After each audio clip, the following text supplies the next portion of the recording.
This is going to be a continuation of this one here, where I now analysed book 2. That is The Dark Forest. So, in this sense, I'll now be pushing forward with my analysis of themes and ideals presented in book 2, The Dark Forest. I hope you enjoy. Now I have read and skimmed through book 2, there is now the universal reality of the situation in place, that everything is not okay with how things are structured: escapism, defeatism, loyalty, piety. And also, on top of that, there's also the themes of economic stagnation and the price of victory, or price of survival, either or. And and on top of that, there's also the themes of loyalty and the response to the demise that is coming, and that they cannot run away from. As the visual novel House of Fate Morgana, Requiem of Innocence said, death hangs in the air, as far as the eye can see, both trees and flowers, animals and insects, rich and poor, the pious. Death's touch spares no one and nothing. While it is talking about a repeating tragedy, it relates to the book 2's themes of a repeating mistake, a critical failure to respond to a crisis, that there's no escape for most. No matter the wealth, even if you escape Earth, you look for new life. You could be on an endless journey, which will not be the same, which might not even be seen in your lifetime in travel. Social welfare and a breakdown of the political dynamic was a response, and a new crux which fractured Earth's position when faced with the teardrop attacks. I will clarify what the teardrop attacks are in more clarity later. Hope. A future the existence of humanity is more contested, with the revelation of that humanity is not in control, and the hysteria around the lack of control. The only thing that unites everyone is the very high chance of death, be it at before last battle or at the last battle. Regardless, it is a assured death for most. Continuing to say, as it is relevant, death is an unavoidable part of the life cycle of life. Yet many of us do what we can to avoid accepting our mortality, but coming to terms with its inevitability of death can teach us to live more fully in the here and now. In fact, consciousness of our mortality can enable us to cherish every moment we have. And when death is all but certain, how will you die? Will you die as someone defending Earth, or will you die in the darkness of space, hit by a stealth nuclear weapon with your existence snubbed out? Will you die instead of a life of no meaning or attachment, or will you die content with your achievements you did in setting before you die? And that is a interesting point, and there's also one quote from something I want to cite as well, because that is super important to mention. This quote here is important because it highlights the actual dynamic in place here. Death is such a fundamental aspect because if one small thing happens, you'll be gone tomorrow morning. Why tomorrow morning? One small thing now, and you could be off the next morning. If you were like any other creature, maybe you'd be unable to think about all of this. But once one is endowed with human intelligence, you can just ignore such an insignificant fact of your life. Question mark. How can you avoid it as you live on as if you're going to be here forever?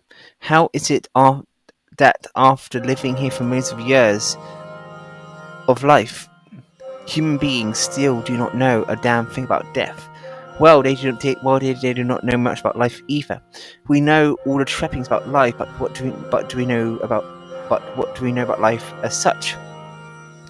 Fundamentally, this situation has come about because you've lost perspective.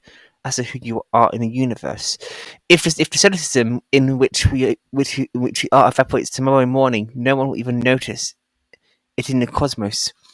It is that small, just a speck in this speck of a solar system. Planet Earth is a microspeck. In that microspeck, the city you live in is a super microspeck. In that you are a big man, but this is this problem. When you have completely lost perspective as to who you are, how do you think you will grasp anything about the nature of life or death? That's important to mention because while I don't necessarily agree with some other stuff they say in this, I think this is actually quite good to say in relation to it. Because in the actual context of the book itself, Earth is, in all intents and purposes, alone and not supported. So there is this situation in this in which the perspective is so insular in the book itself that progress is hard. The most immediate question some might ask then is, what is the fate of the ETO despite their involvement in Book 1 being so promoted and prominent? And that's where, in some ways, it's important to mention because, with that all said and done, let us go more into the themes of Book 2, sorry. Book 1 was 443 pages talking about the first contact, the ETO, and the foundational events. Book 2 is longer, being 550 pages covering the impacts of events mentioned in Book 1.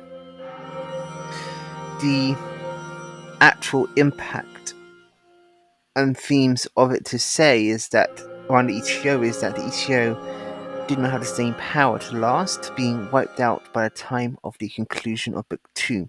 But when I say that, that does not necessarily mean that the belief systems or ideology of the ETO is dead entirely. As in, there's always will be some people who want to rebel against the completely humanocentric mind view. Anyway, all that remains of the ETO is the software they made for the assassinations to highlight these points. I'll be now going into points prepared in the pages which I highlighted and its overall significance in the grand scheme of things. And with that, let's begin. The reason I mention ETO is because ETO only has brief mentions with only one person in the book being a member of the ETO, and they basically just given up and just basically realized that it's basically worthless what they have done, and that at the end of life it's achieved nothing. And with that saying, as I said, let's continue. Another mindset to mention here is the themes of defeatism, human-centric patriotism, and is a cornerstone of the book in some ways. Of course, there's other themes to it, but it does make some of the themes of it. Defeatism being the reality for some, suicide for others will lead them to kill themselves. Human-centric patriotism formed around two models.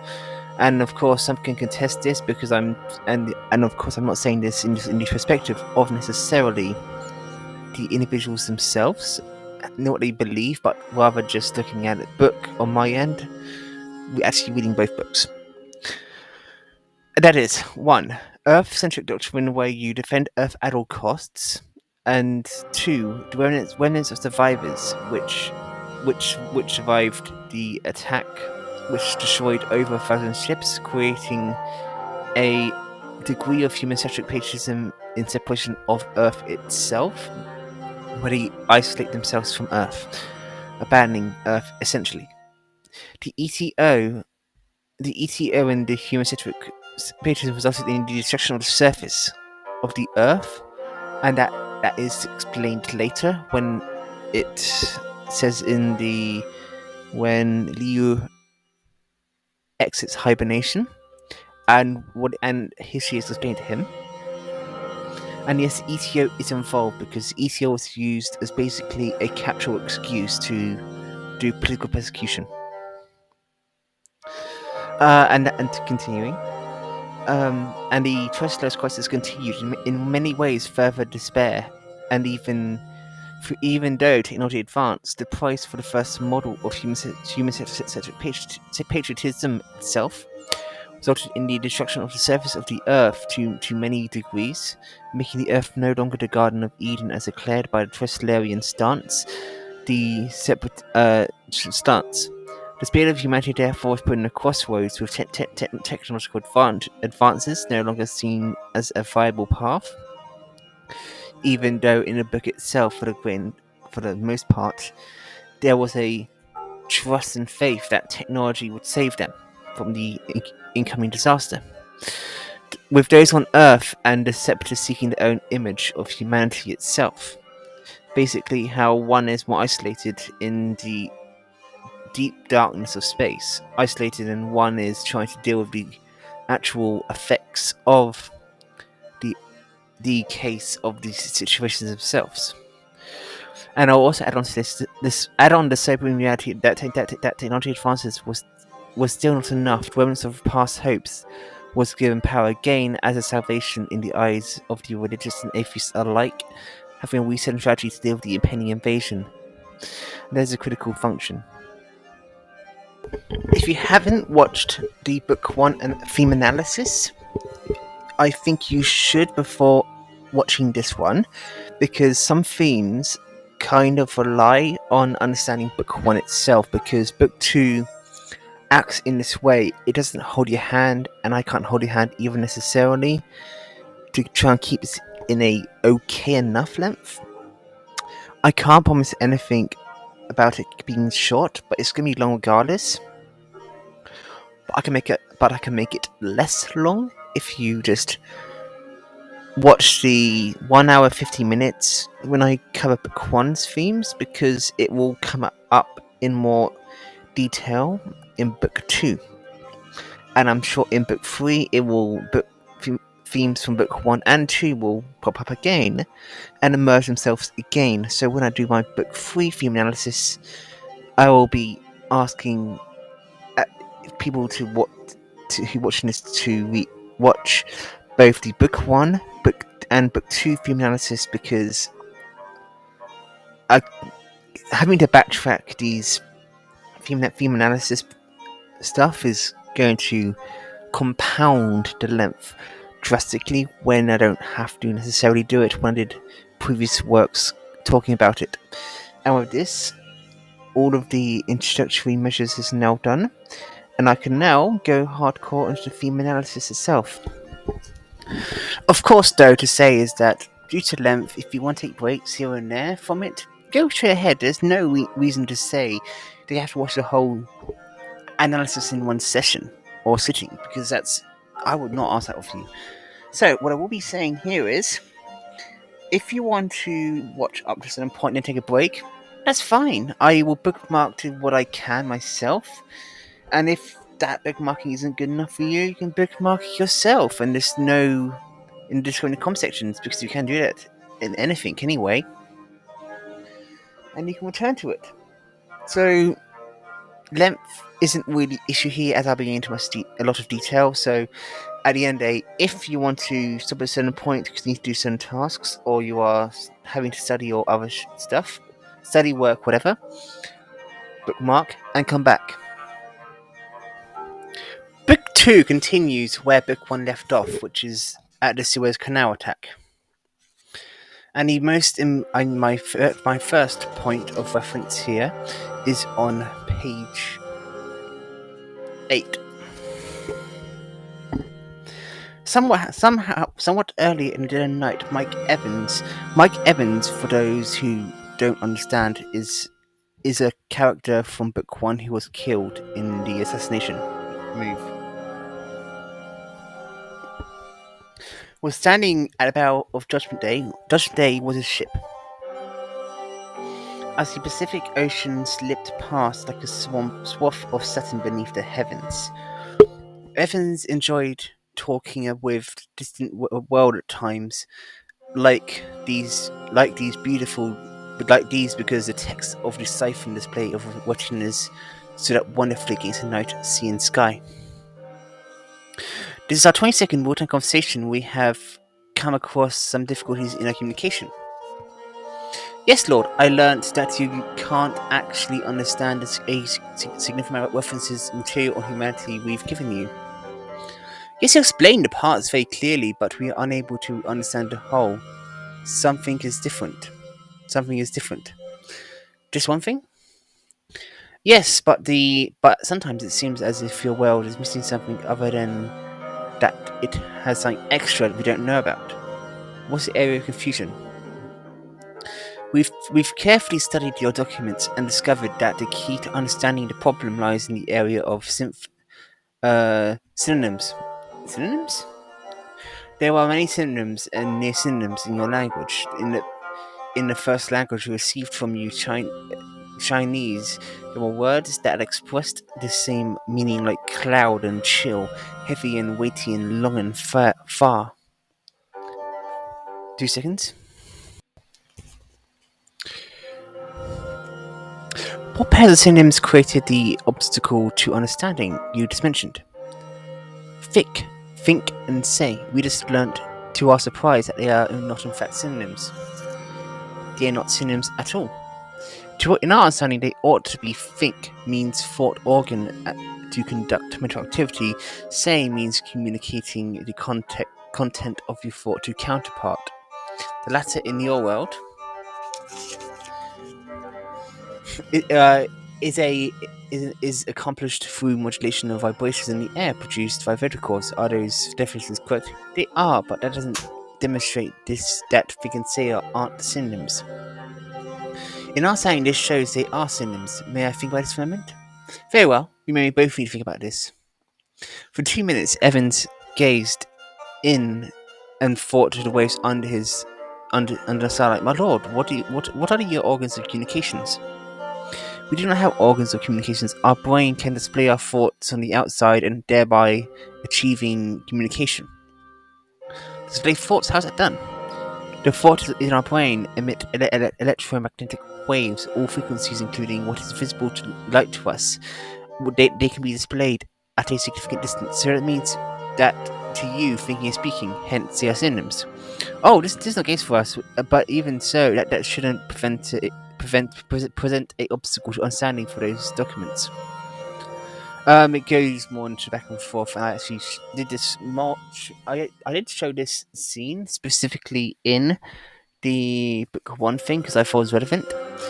But hey, I'll cut this one short for this specific thing. It basically saying how the communication models was basically never one-on-one, and that's why there's a disconnect between the motives and motions of each party.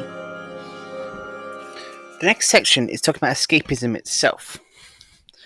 This is important as escapism is a doctrine in which was made illegal under the governments, for the most part. This is in page. Let's see this. Yeah, starting at page 38, and going on from there. According to the station's correspondent at the UN Secretariat, a UN spokesperson at a just concluded press conference announced that a special session of the General Assembly will be convened in the near future to discuss this problem of escapism. The special session will be co-facilitated by the permanent members of the Planetary Defense Council, and will be aimed at pushing the international community to reach a consensus on escapist attitudes and develop corresponding international laws. Let's take a brief look at the emergence and development of escapism. The doctrine of escapism arose alongside the Trisolaris crisis. Its primary argument holds that given the locked state of humanity's advanced sciences, it does not make any sense to plan for a defense of Earth and the solar system in 4.5 centuries, considering the extent in which human technology can develop over the next 4 centuries, A more realistic goal would be to construct the spaceships to enable small portions of the human race to flee to outer space, thereby avoiding the total annihilation of human civilization. Escapism has three possible destinations. Option 1, a new world that is searching alongside the stars for a world where humanity can survive without question. This idea, but this is the ideal, but it requires extremely high navigational speeds, and the voyage will be long given the level that human technology can attain during the crisis period. This option is unlikely to be realized. Option 2, a starship civilization, that is, humanity will use their escape ships as permanent abodes, and human civilizations will endure on an eternal voyage. This option faces the same difficulties as New World, although it places a greater emphasis on the establishment of closed ecosystem technologies. A generational ship running a fully enclosed biosphere is far beyond humanity's current technological capabilities. Option 3, temporary refuge. Once Trisolaris has completed settlement of the solar system, there can be active exchange between Trisolarian society and the humans who have fled to the outer space by pushing for a relaxation of policies towards residential humans in outer space. They will eventually be able to return to the solar system and coexist on a smaller scale with the Trisolarians. Although temporary refuge is considered the most realistic plan, there are still too many variables. Let's see if anyone wants this. Okay, good, there is. Not long after the emergence of escapism, news outlets worldwide reported that the United States and Russia, two leaders in space technology, had secretly started working on plans for fleeing into outer space. Although the governments of the two countries denied the existence of any plans, an uproar in the international community sparked a socialized technology movement at the third special session, a host of developing nations demanded that the United States, Russia, Japan, and China, and the European Union release their technologies and provide all advanced technologies, including aerospace technologies, free of charge to the international community, so that all nations of humanity would have an equal opportunity to face the trisolar crisis. The supporters of socialized technology movement brought up a precedent. At the beginning of the century, several major European pharmaceutical companies extracted high license fees from American countries for the manufacturing of state-of-the-art AIDS treatment, promoting high-profile litigation under pressure from public opinion and the rapid spread of the disease in Africa. The companies renounced their patent rights prior to trial. The ultimate crisis the Earth is now facing means that open technology is the unavoidable responsibility that advanced countries have to all humanity. The socialized technology movement found a unanimous response from developing countries, and even won support of some of the EU, but all related initiatives were rejected at a meeting of the UNPDC at the 5th special session of the UN General Assembly. A proposal of Russia and China of a limited socialized technology plan was advocated, making technology open to all permanent members of the PDC, was vetoed by the US and Britain. The US government said that no form of socialized technology was realistic, that it was a naive idea to think that under present circumstances, US national security was a priority, second only to planetary defense. The failure of limited socialized technology proposal caused a split amongst technological powers and led to the bankruptcy of the plan to establish a united space force. The implications of the frustrated socialized technology movement are far-reaching, and people have been made more than aware in the face of the devastating trisolar crisis. The unity of the human race is still a distant dream. The socialized technology movement was launched by the escapists only when the international community reaches a consensus on escapism. Would it be able to bridge the gap that has opened up between developing and developed nations, and between the developed nations themselves? This is the environment in which the UN special session is set in open, and that's a good extract because what it leads up to is the banning of escapism as a general mindset completely, as I'll go into next.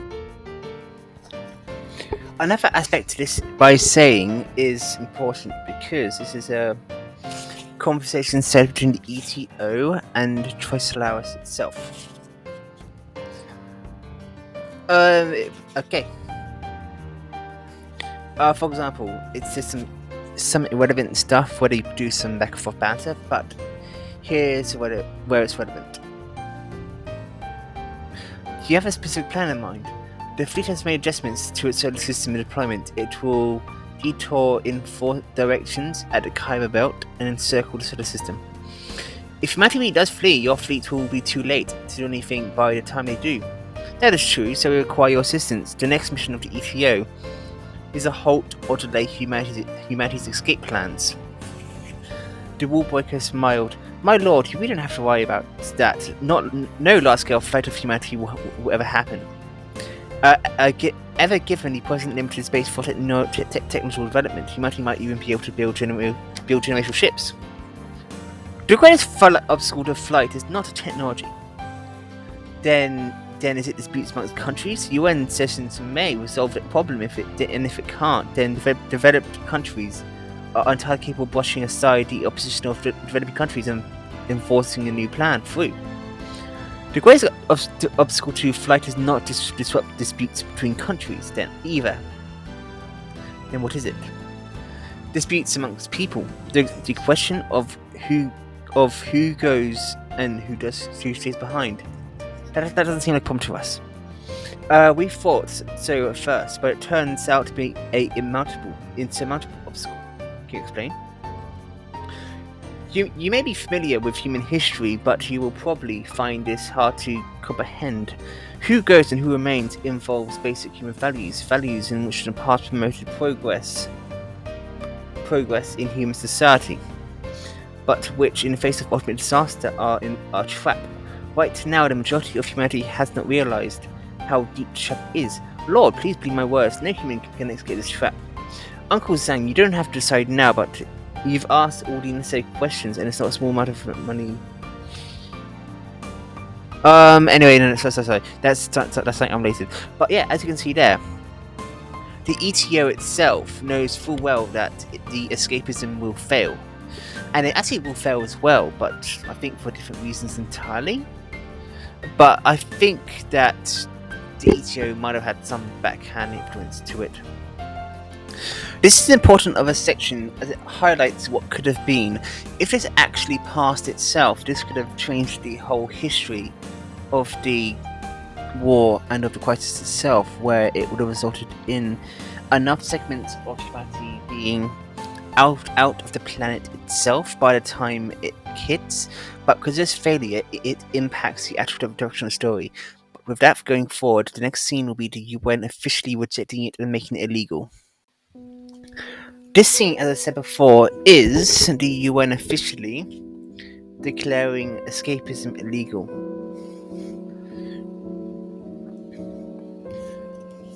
Sun Young-tu carefully read through the start of the article underneath. By an overwhelming majority, a special session of the United Nations General Assembly passed a resolution declaring escapism a violation of international law. In strong language, the resolution condemned the division and turmoil that escapism has created within human society, and described escapism as a crime against humanity in the eyes of international law. The resolution called on the member states to enact legislation as soon as possible to put a stop to escapism. In a statement, a Chinese delegate reiterated the stance that the Chinese government regarding escapism and said that it firmly supports UN Resolution 117.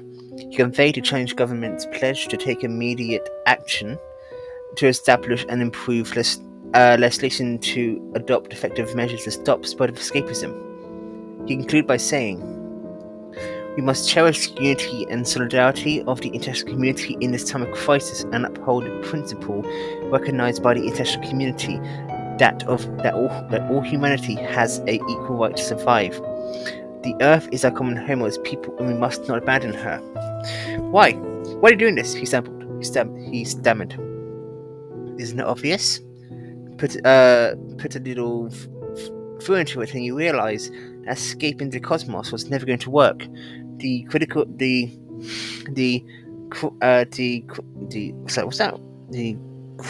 question is who gets to leave and who has to stay. This isn't ordinary inequality, it's a question of survival, and no matter who gets to leave, elites, the rich, or ordinary people, as long as people get left behind, it means a collapse of humanity's fundamental value systems and ethical bottom line. Human rights and equality have deep roots. Inequality of survival is the worst sort of inequality, and the people and countries left behind will sit and wait for death, while others have a way out. There will be increasingly extreme confrontations between the two sides until there's world chaos, and then no one goes. The UN resolution is quite wise. How much did you spend? Is this talking about him spending money on escapism? 400,000 yuan,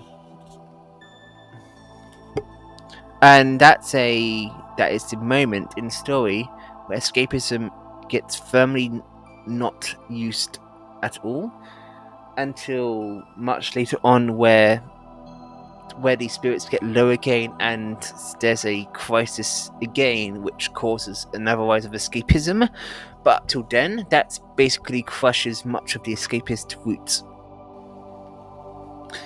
The next section is talking about defeatism,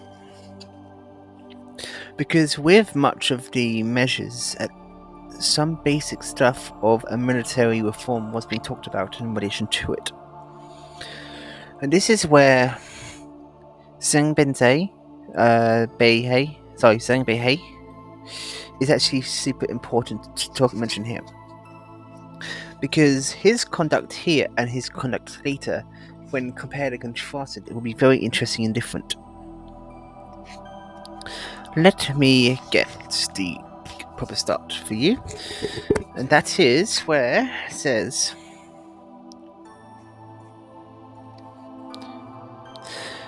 Zhang Benzai flipped open his notebook. The work report follows. He says, going to read, "Since the establishment of Space Force, our primary focus is on political and ideological work amongst the troops has been to conduct a survey of the overall ideological status of officers and soldiers. Since the organization of the branch is simple at present times, with few members and few administrative levels, the survey was conducted through informal meetings and personal interactions, and corresponding forum was set up on the intranet. The results of survey were worrying. The defeatist thinking is prevalent and spreading swiftly amongst the troops. The mentality of a sizable portion of our comrades consists of terror towards the enemy and a lack of confidence in the future of war. The source of this defeatism stems primarily from the worship of technology and the underestimation of or complete dismissal of the role of the human initiative and human spirit in war. It is a development and an extension of techno-triumphalism and the weapons decide everything theory, which cropped up in the armed forces in recent years. The trend is particularly pronounced alongside highly educated officers. Defeatism amongst the troops takes the following forms. 1. Treating one's duty in Space Force as an ordinary job, despite working with dedication and responsibility, lacking enthusiasm and sense of mission, and doubting the ultimate significance of one's work. 2. Passive waiting, believing that the outcome of the war depends on scientists and engineers, believing that prior to breakthroughs in basic research and key technologies, the Space Force is just a pipe dream and subsequent confusion about the importance of his present work, being satisfied simply with completing tasks and relating to establishing this military branch, lacking in innovation. 3. Harbouring unrealistic fantasies, requesting to use hibernation technology to leap 4 centuries into the future and take part in duties of battle directly. A number of younger comrades have already expressed this wish, and one has even submitted a formal application. On the surface, this is a positive state of mind, a desire to throw oneself into the front line, but it is essentially just another form of defeatism.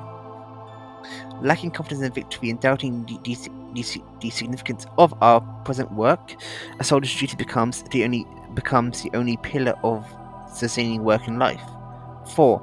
The opposite above, doubts about dignity of the soldier, the belief that the military's traditional moral code is no longer suitable for the battlefield, and that fighting to the end has no meaning to this belief. The belief that soldier's dignity only exists when there is something to see it. When there's someone to see it. And when this battle ends in defeat and no humans are left in the universe, then distinctly loses its significance. Although only a minority hold this notion, the abrogation of this very worth of Space Force is extremely harmful. Here, Zhang Bizai looked at the assembly and saw that although his speech has attracted some interest, it still hasn't managed to shake the fatigue from the meeting hall. He was confident that what he had to say wouldn't change the situation. I'll give you a specific example of a comrade who exhibits a typical form of defeatism. I'm talking about Colonel Wei Zhang Benhei held his hand in the direction of Wazier seats of the conference table. The tiredness of the room was swept away, and the attendees pricked up their ears, everyone looking nervously at Zhang Bezai, and then at Wu, who then gazed placidly back. The picture of calmness. Wu and I have worked together in the Navy for some time, and we all know each other quite well. He has a strong technology complex. As a captain, he is a technological type, or, if you want, an engineer. This in itself isn't a bad thing, but unfortunately, his military thinking is over-reliant on technology, and while he doesn't come out and say it, he subconsciously believes that technological advancement is primary, and perhaps sole, determinant of combat effectiveness. He completely neglects the human role in battle, particularly in his lack of understanding of the unique advantages formed in the army by difficult physical conditions. When he learned of the trisolar crisis, he lost all confidence in the future, and once he joined the Space Forces, despair only became more pronounced. Comrade Wu, defeatism sentiment is so heavy and ingrained that we have no hope of pulling him over of it. We must adopt strong measures as soon as possible to arrest the spread of defeatism in the troops, and therefore I believe that Comrade Wu is no longer suitable for work in the Space Force. All eyes were on Wu, who was now looking down at the Space Force emblem on his hat lying on the table. He remained calm as before. Throughout the course of the speech, Zhang Benzai did not even glance in Wu's direction. He continued, Commander Comrade Wu, and the rest of I ask for your understanding, and I only say this out of concern for your present ideological state of the troops. Of course, I hope to engage with Wu in face-to-face, frank and open discussion.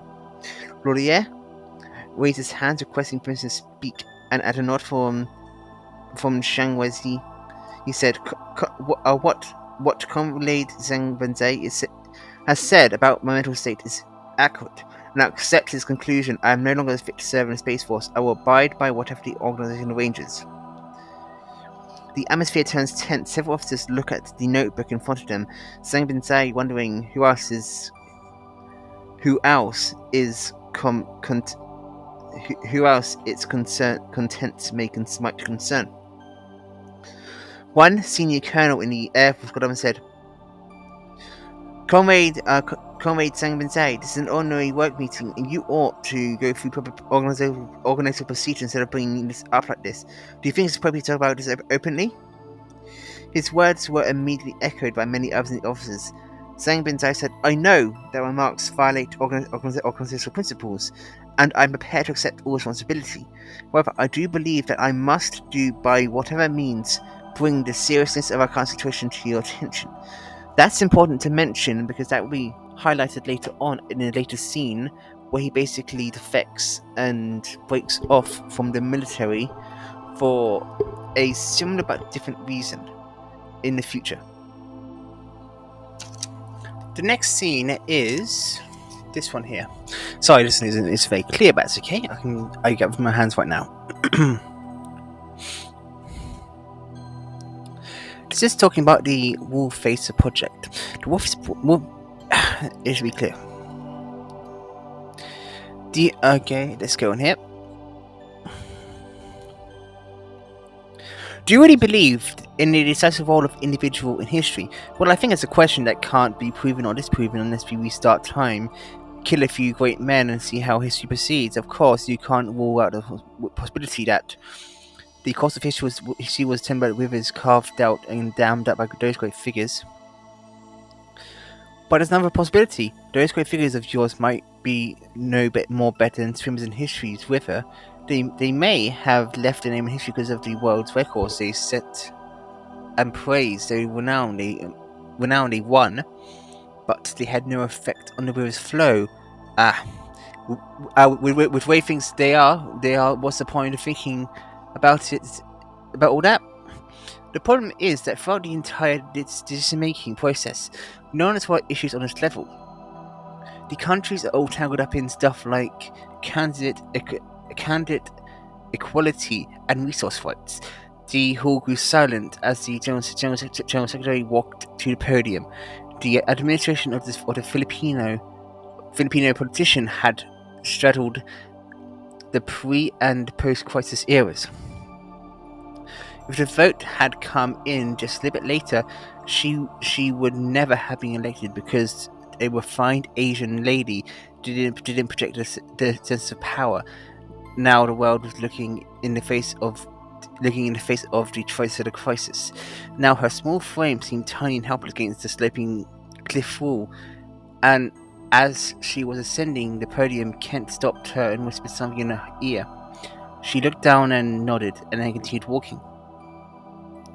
Liorji was certain that the Secretary General had looked in the direction of his seat. On the Reswarm, she surveyed the assembly and then said, "The 19th meeting of the Planetary Defense Council meeting has arrived at the final item on gender, disclosure of the Wallfacer candidates and the announcement of the start of the Wallfacer project. Before we move on to the agenda, I believe it is necessary to take a brief look at the Wallfacer project.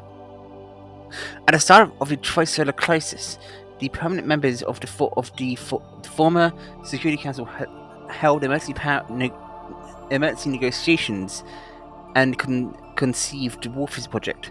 The countries took note of the following facts after the two ciphers appeared. Burgeoning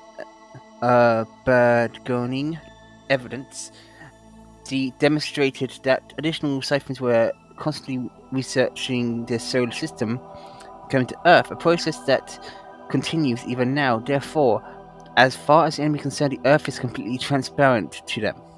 It's can be transparent at any time. Humanity has no secrets at all.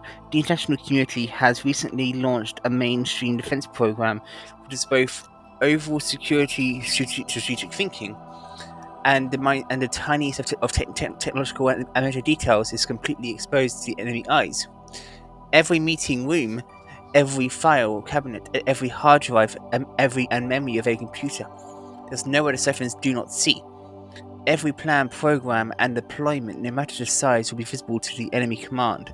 4 light years away, the moment they take the shape on the Earth, human communication of any form moves often leaks.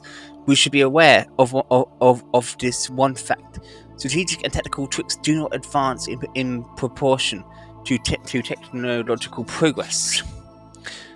Precise intelligence has proven that Trisolarians communicate through direct open thoughts, making them highly deficient at tricks, camouflage, and deception, giving human civilization a huge advantage over the enemy. This is one advantage we can't afford to lose. The founders of the Wallfacer project believe that a number of other strategic plans should proceed in parallel to the mainstream defense program, and that these plans should be secret, not transparent to the enemy. A number of proposals were put forward, but ultimately only one, the Wallfacer project, is feasible. One correction to what I just said: humanity still has secrets in the inner world that each one of us possesses. The Zephyrs can understand human language. They can read printed texts and information on every kind of computer storage media and ultra high speed at ultra high speeds. But they can't read human thoughts. So long as we do not communicate with the outside world, every individual keeps things secret forever from the Siphons. This is the basis of the Wallfacer project. At its heart, the project consists of selecting a group of people to formulate and direct strategic plans. They will develop their plans entirely in their own minds, with no communication with any kind of the outside world. The true strategy of these plans, the necessary steps for completion, and the ultimate aims will remain hidden inside the brain. We shall call them the Wallfacers because the ancient Eastern name for the meditators mirrors the unique characteristic of their work.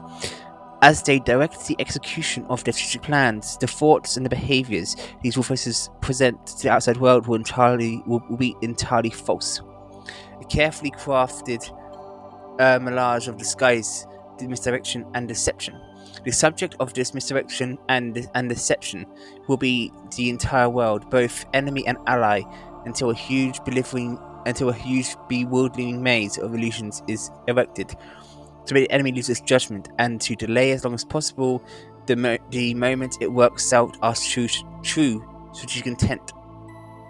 These Wallfacers will be granted executive powers that will enable them to mobilize and exploit a portion of Earth's existing resources. Military resources, and exploit a portion of Earth's existing.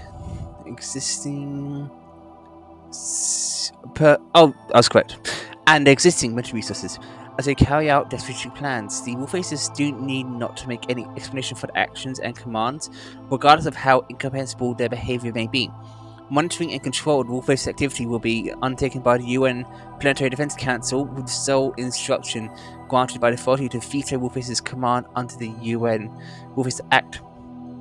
To guarantee the continuity of the Wallfacer project, Wallfacers will take advantage of hibernation technology to bridge the centuries to a doomsday battle. When and under what circumstances they will awaken, and for how long, will be decided by the Wallfacers themselves. Over the next 4 centuries, the UN Wallfacer Act will exist under international law on a level equal to the UN Charter, and will act in concern with the national laws to guarantee the execution of Wallfacer's strategic plans. The Wallfacers are undertaking the most difficult mission in human history. They will truly be on their own, their souls closed off to the world, to the entire universe. Their only communication partner and sole spiritual support will be themselves. Shouldering this responsibility, they will pass through the long years alone. So let me speak for all humanity and offer them our deepest respect. Now, on behalf of the United Nations, I will announce the final 4 Wallfacer candidates as chosen by the UN Planetary Defense Council. That is the beginning of the Wallfacer initiative. And this is where the scene where it actually highlights who is the 4 Wallfacers that we'll be talking about here. And as we go on, the fates of each will be shown. The first Wallfacer, Frederick Tyler. When the General Secretary uttered his name, Tyler stood up from his seat in the first row and walked with deliberate steps up to the podium, where he looked down at the assembly without expression. There was no applause as everyone sitting silently stared at the first Wallfacer. Tyler's tall, thin body and square-framed glasses were well known across the world. The recently retired U.S. Secretary of Defense. He had a exerted a deep influence on a country's national security. His ideology was expressed in his book *The Truth of Technology*, in which he argued that smaller countries are the ultimate benefactors of technology, and that the unfiltering efforts towards technological development on the part of larger countries was in fact paving the way for world dominance by the smaller ones. This was because technological progress rendered the population and resources allocated of large countries unimportant, but provided small countries with leverage to move the world. One consequence of nuclear technology was it allowed a country of just a few million people to pose a substantial threat to one with 100 million. So I got shifted there. Where was he at? 100 million. Something that at one point in time would be practically possible. One of his key points was the advantage of a large country, where only its true advantage in low technology areas would ultimately be weakened by the swift pace of technical progression, which would mean, while enhancing the strategic weight of small countries, some might experience a sudden rise, gaining world dominance like Spain and Portugal once did. There is no question that Tyler speaking provided a theoretical foundation of the United States' global war on terror, but he's not just a strategist. He's also a man of action. On multiple occasions, he won popular acclaim for demonstrating courage and foresight in the face of major threats. Hence, as far as depth of thinking and leadership concerned, Tyler made a worthy Wallfacer.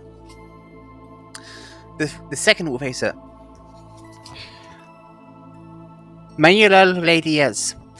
When this brown-skinned, stocky South American with a stubborn look in his eyes ascended to the podium, Leo Zhu was surprised. It was highly unusual for this man to even appear at the UN, but on second thought it stood to reason. He wondered why it hadn't already occurred to him. Ray Diaz was the current president of Venezuela, which under his leadership has aptly demonstrated Tyler's theory about the rise of small nations. He carried forward the Bolivian revolution installed by Hugo Chavez in a contemporary world ruled by capitalism and market economics. He promoted Venezuela, what Chavez called socialism of the 21st century, founded on lessons drawn from the experiences of the international socialist movement of the previous century. Surprisingly, he achieved considerable success, boosting the country's power across the board, and for a time turning Venezuela into a city on a hill, a symbol of equality, justice, and prosperity for the world. The other countries in South America followed suit, and socialism briefly caught fire on the continent. Ray Diaz inherited not only Chavez's socialist ideology, but a strong anti-Americanism, which rendered the United States, that its Latin American backyard, could not become a second Soviet Union if left unchecked. A rare opportunity presented by an accident and a misunderstanding gave the United States an excuse to launch a full-scale invasion of Venezuela that sought to overthrow Ray Diaz's government alongside the Iraqi model. But with this war, the post-Cold War streak of victories by major Western powers over small federal countries had finally broken. When the US Army entered Venezuela, it discovered that the uniformed military was nowhere to be found. The entire army has been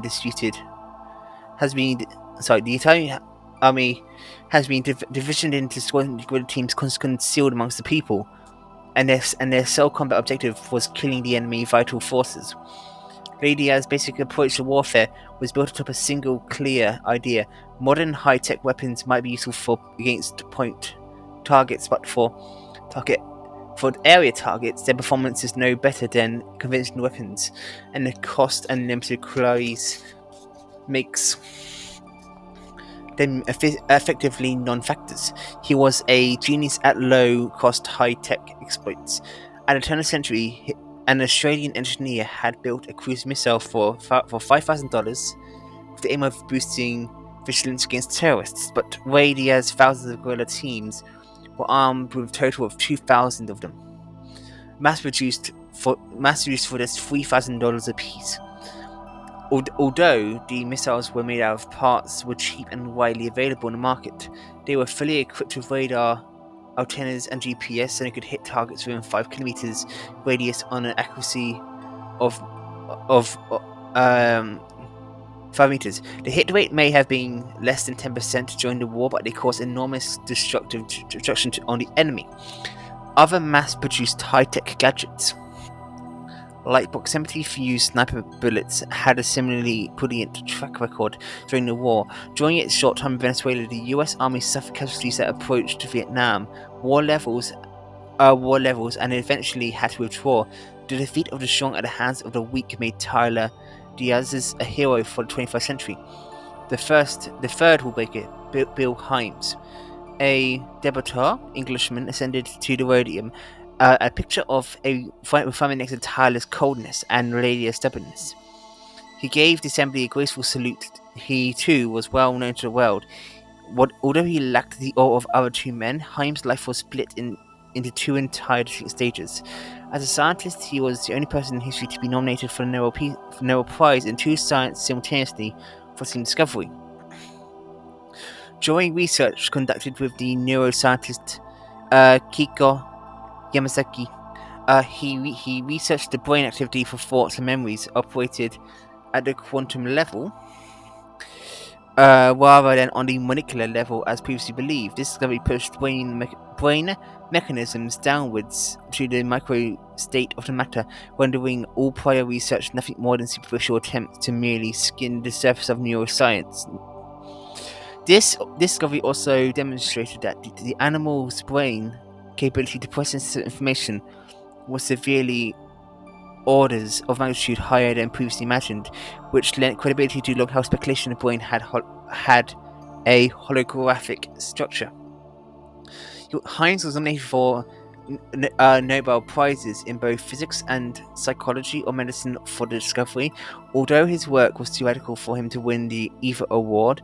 Keiko Yamasaki, who was by the time his wife, won the prize in physiology or medicine that year for her application of the theory to the treatment of amnesia and mental illness. The second stage of his life, he was a politician and served as president of the EU for 2 years. Himes was recognized as a prudent and experienced politician, but his term of office was not marked by many challenges and that tested his political skills. The nature of his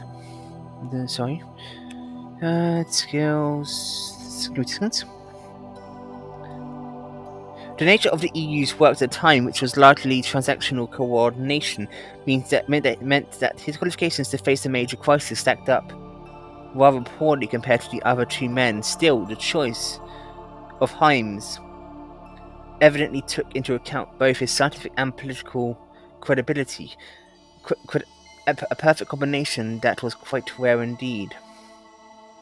Seated in the very last row of the hall, Kito Yamasaki, the world authority in neuroscience, gazed lovingly at her husband in the rosium.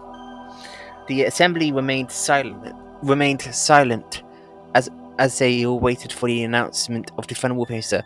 The first three Wallfacer Tyler, Ray Diaz, and Himes represented the balance and compromise amongst the political powers of the United States and Europe and the Third World. So there was considerable interest in the final section as he watched Say turn back to this paper and folding the world famous flashed through the energy's mind. The final Wallfacer would be one of them. He looked at the 4 rows survey in the front row and occupants. That's where the first few Wallfacers has been before. They ascended to Rosium, but from behind he couldn't make out where any of the people he had in mind were seated. Still, the 4th Wallfacer would definitely be in there.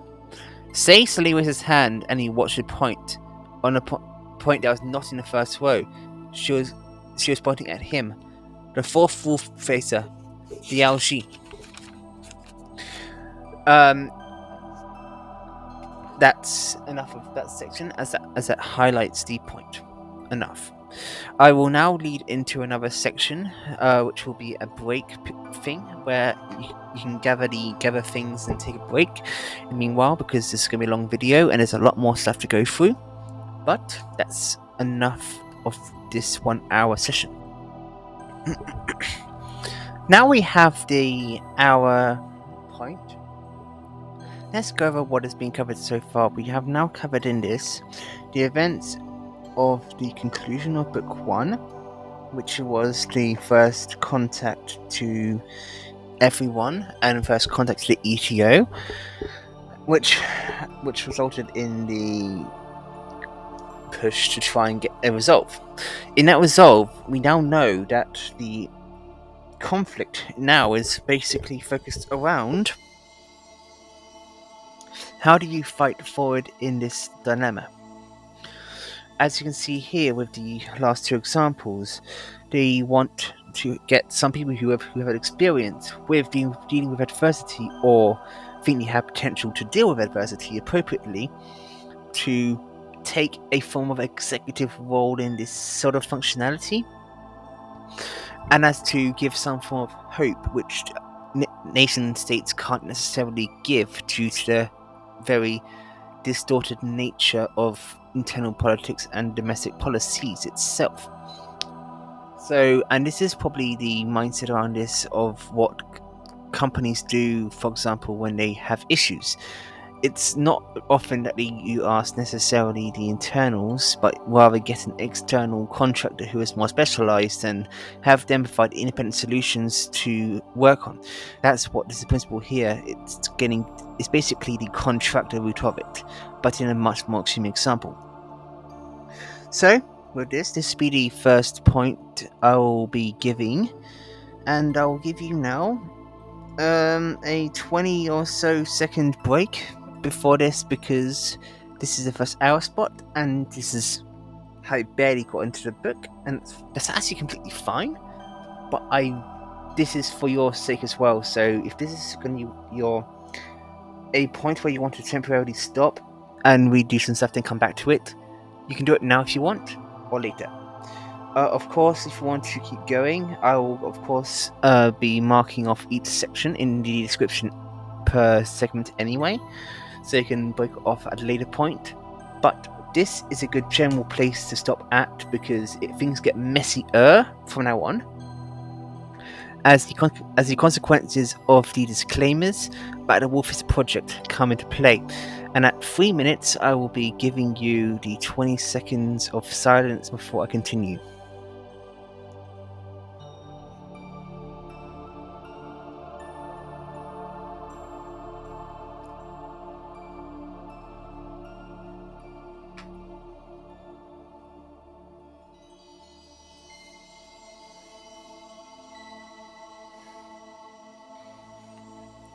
Now this break is over, and if you just waited 20 seconds and you're back, fantastic. If you came back after the more extended break, also welcome back.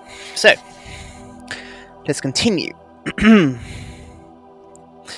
This is where the case of where the ETO comes back in again. This is where an ETO assassination attempt was started. And this is where, for example, the surveillance issue was a factor. Let's say this right. Let's get this appropriate thing.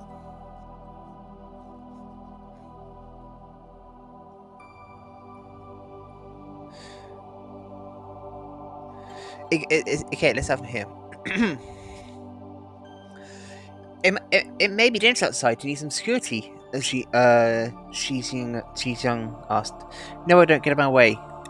Liu Ji said, keeping his eyes straight ahead. Very well. We can do that as you tell us. Xizang said.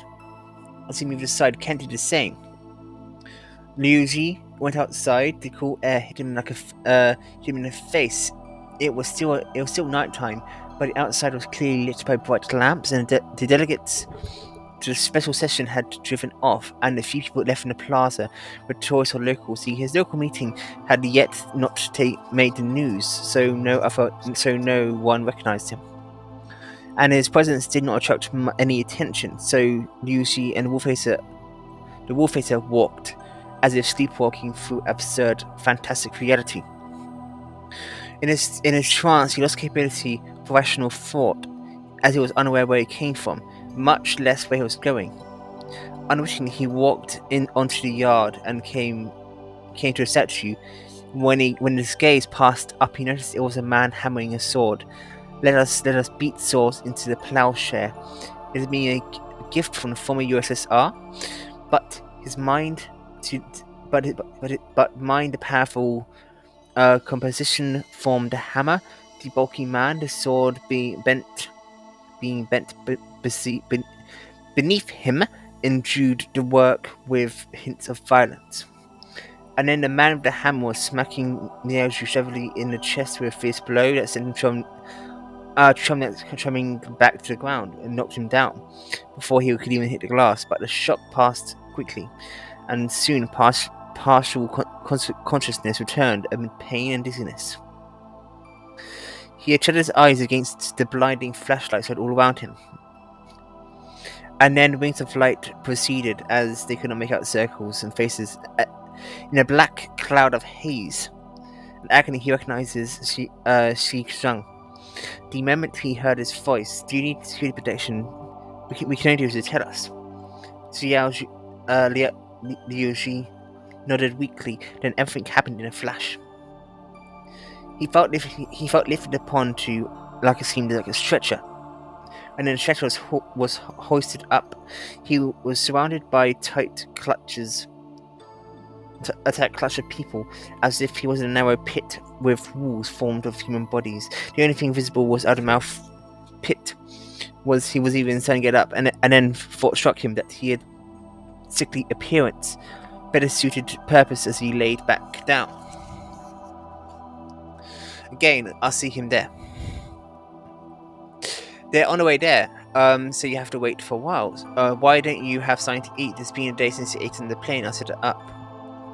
Then he went out again. The assailant was brought him right after. Liu Zhu had finished eating. He had a handsome European face, but his prominent feature was his bright smile, a smile that seemed so placid on it that never went away. He was not in cuffs, but he was entered. Two people who looked like professionals escorted sat down on chairs, and the other two stood at the doorway. They were wearing badges and that identified them as PDC officers. He tried to look as close to death doors as possible, but the assailant saw through him. "Doctor, surely it's not as serious as all that." He smiled as he said this. A different smile appeared over his permanent one, like I can't say the word, sorry. Oil stuck floating on water. "I'm very sorry." "You're sorry for trying to kill me?" Liu Shi raised his voice off the pillow, looking at Decker. "Oh, sorry, I didn't kill you, sir. I thought you wouldn't have been wearing a vest to a meeting like this. I never imagined you would be so scrupulous with protecting your life. Otherwise, I would use armor-piercing bullets or simply aim for your head. Then I would have completed my mission, and you would have been freed from yours. This unnatural mission, no normal can shoulder. I'm already free of it. I submitted my refusal to the General Secretary, and rejecting the Wallfacer position and all of its rights and responsibilities, as she agreed on behalf of the UN. Of course, you didn't know that. This when you were trying to kill me. The ETO wasted an assassin." The smile on his assailant face grew brighter, like a monitor whose brightness had been turned up. "You're a funny man. What do you mean? I'm telling you the honest truth. You don't believe me?" I believe you, but you're still a funny man," the assailant said, with bright smile still on his face. It was a smile that Liu Ji noted in passing, but would soon be imprinted on his consciousness, as if by metal marking for his life. He shook his head and, with a sigh, lay back down in his bed and no speak. The assailant said, "Doctor, I don't really think we have much time. I assume you did not call me here to tell me this joke." "I still don't understand what you mean." If that's the case, then your attendance does not qualify you to be a Wallfacer, Dr. Liu Ji. You're not as logical as your name suggests. My life really has been wasted, it appears." The assailant looked at the two people standing on guard behind him and said, "Gentlemen, I think we can leave." The two cast The two cast an inquiring gaze at Liao Ji, who waved a hand at them to let descent was let out. Liao Ji had certain words, knowing certain words. He had the odd feeling that something wasn't right, but he didn't know what it was. He got out of bed and I will sit forward a bit. Yeah, and as you can see, that's one example of that, where the ETO still is active, just at a reduced rate. Continuing on page 116, it also continues. Is the hospital still under heavy security? Yes. And if I ask you to miss all security, what would happen? Would you ask by advice you not do so? It's a dangerous moment. What about are you with? And what are you in charge of?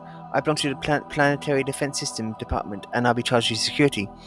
But I'm no longer a Wallfacer, just an ordinary civilian. So even if my life is in danger, the duty should ought to fall to ordinary police. Why should I still enjoy degree of protection from planetary defense security? And having dismissed it so I desire, who gave me that power? Shi Xiang's face remained emotionless like rubber mask. These other orders were given. Then, where's Kent outside? Call him in. Kent came in after Shi Xiang left. His manner had returned to his gracious demeanor of a UN official. Dr. Liu, I want to wait to see until you had recovered. What are you doing now? I'll be your day-to-day liaison with the Planetary Defense Council, but I'm not a Wallfacer anymore, Liao Zhu shouted. Then he asked, has the media announced the Wallfacer project to the entire world? And my refusing to be Wallfacer? It's there too as well, of course. What did it say? It was quite simple. After the conclusion of the UN special session, Liao Zhu declared his refusal of Wallfacer position and mission. Then what are we doing here? I'm in charge of your day-to-day liaisons. Liao Zhu looked at him blankly. Kent seemed to be wearing the same mask as she, and was unreadable. If there's nothing else, I'd rather be going. Rest well. Call for me at any time, Kent said. I started to leave. Just as he stepped through the door, Liao Zhu asked him to stop. I want to see the General Secretary. The Planetary Defense is the specific agency in charge of direction and execution of the Wars project. The supreme leader of the PDC's rotational chair, the UN Secretary General, excuses no direct leadership over the PDC. Liao for over this. I still like to see General Secretary. I ought to have that power. Very well. Wait 1 moment.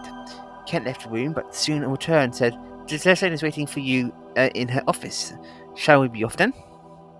All along the way to the General Secretary's office, on the 44th floor of the Secretariat building, Liu Xi remained under security so tight he was practically shut up in a movable safe. The office was smaller than he had imagined, and simply furnished, with a fair bit of space taken up by the UN flag standing behind a desk. Say came around to the desk to welcome him. Dr. Liu, I wanted to visit you in hospital yesterday, but you see, she suggested to pile papers in desk whose only touched was finely crafted bamboo pencil holder. Mr. Say, I come to reiterate the statement I made to you. A closed meeting said. She nodded, but said nothing. I want to go home, and if I'm in danger, please notify the New York Police Department. And have them be responsible for my safety. I'm ordinary civilian. I don't need PDC protection. She nodded again. That certainly can be done, but I advise you to accept the current protection because it's more specialized and reliable than New York PD. So please answer me honestly. Am I still a Wallfacer? Say returned to her desk, standing behind the UN flag. She smiled slightly to Liu Xi. What do you think? Then motioned for him to take a seat on the sofa. A slight smile on Say's face was familiar. He had seen the same smile on the face of the young assailant, and in the future he would see it in the eyes of the face of everyone he met. The smile would come to be called the Wallfacer smile, and would be as famous as the smile of the Mona Lisa, or the grin of the Cheshire Cat. says Smile can calm her down at last, the first time he had been truly calm since before he started Rhodium, announced to the world he was becoming Wallfacer. He sat slowly in sofa and time got seated, he answered everything. My God. It took the instant for Liu to comprehend the true nature of status Wallfacer. Like Shay said before the mission was handed down, the ones who would undertake it could not have been consulted. Once their Wallfacer mission had been identified or granted, they could not be refused or abandoned. This impossibility was not due to any influence coercion, but because cold logic, as determined by the projector's very nature, meant that once someone became Wallfacer, an invisible and impenetrable screen was immediately thrown up between them and ordinary people. That made their every action significant, and that Smile so that Wallfacers meant. How are you supposed to know whether you have or haven't not started work? He now answered Wallfacers had a mission far weirder than any in history. The logic could be cold and twisted. Yep. I'll end that section there because it highlights the point of how the Yuji's thing as Wallfacer starts with doubt. That changes later, of course, when he actually gets to accept that within himself, that status. But as of right now, he doesn't accept it so much. Where the humans want to make the Wallfacers, the ETO made the Wallbreakers. Okay, this is where in the book itself, on page 126, they start talking about Wallbreakers. If you're confusing about the names themselves, that should be about the names the ETO use in terms of references. Just watch part book 1 review and everything is explained there.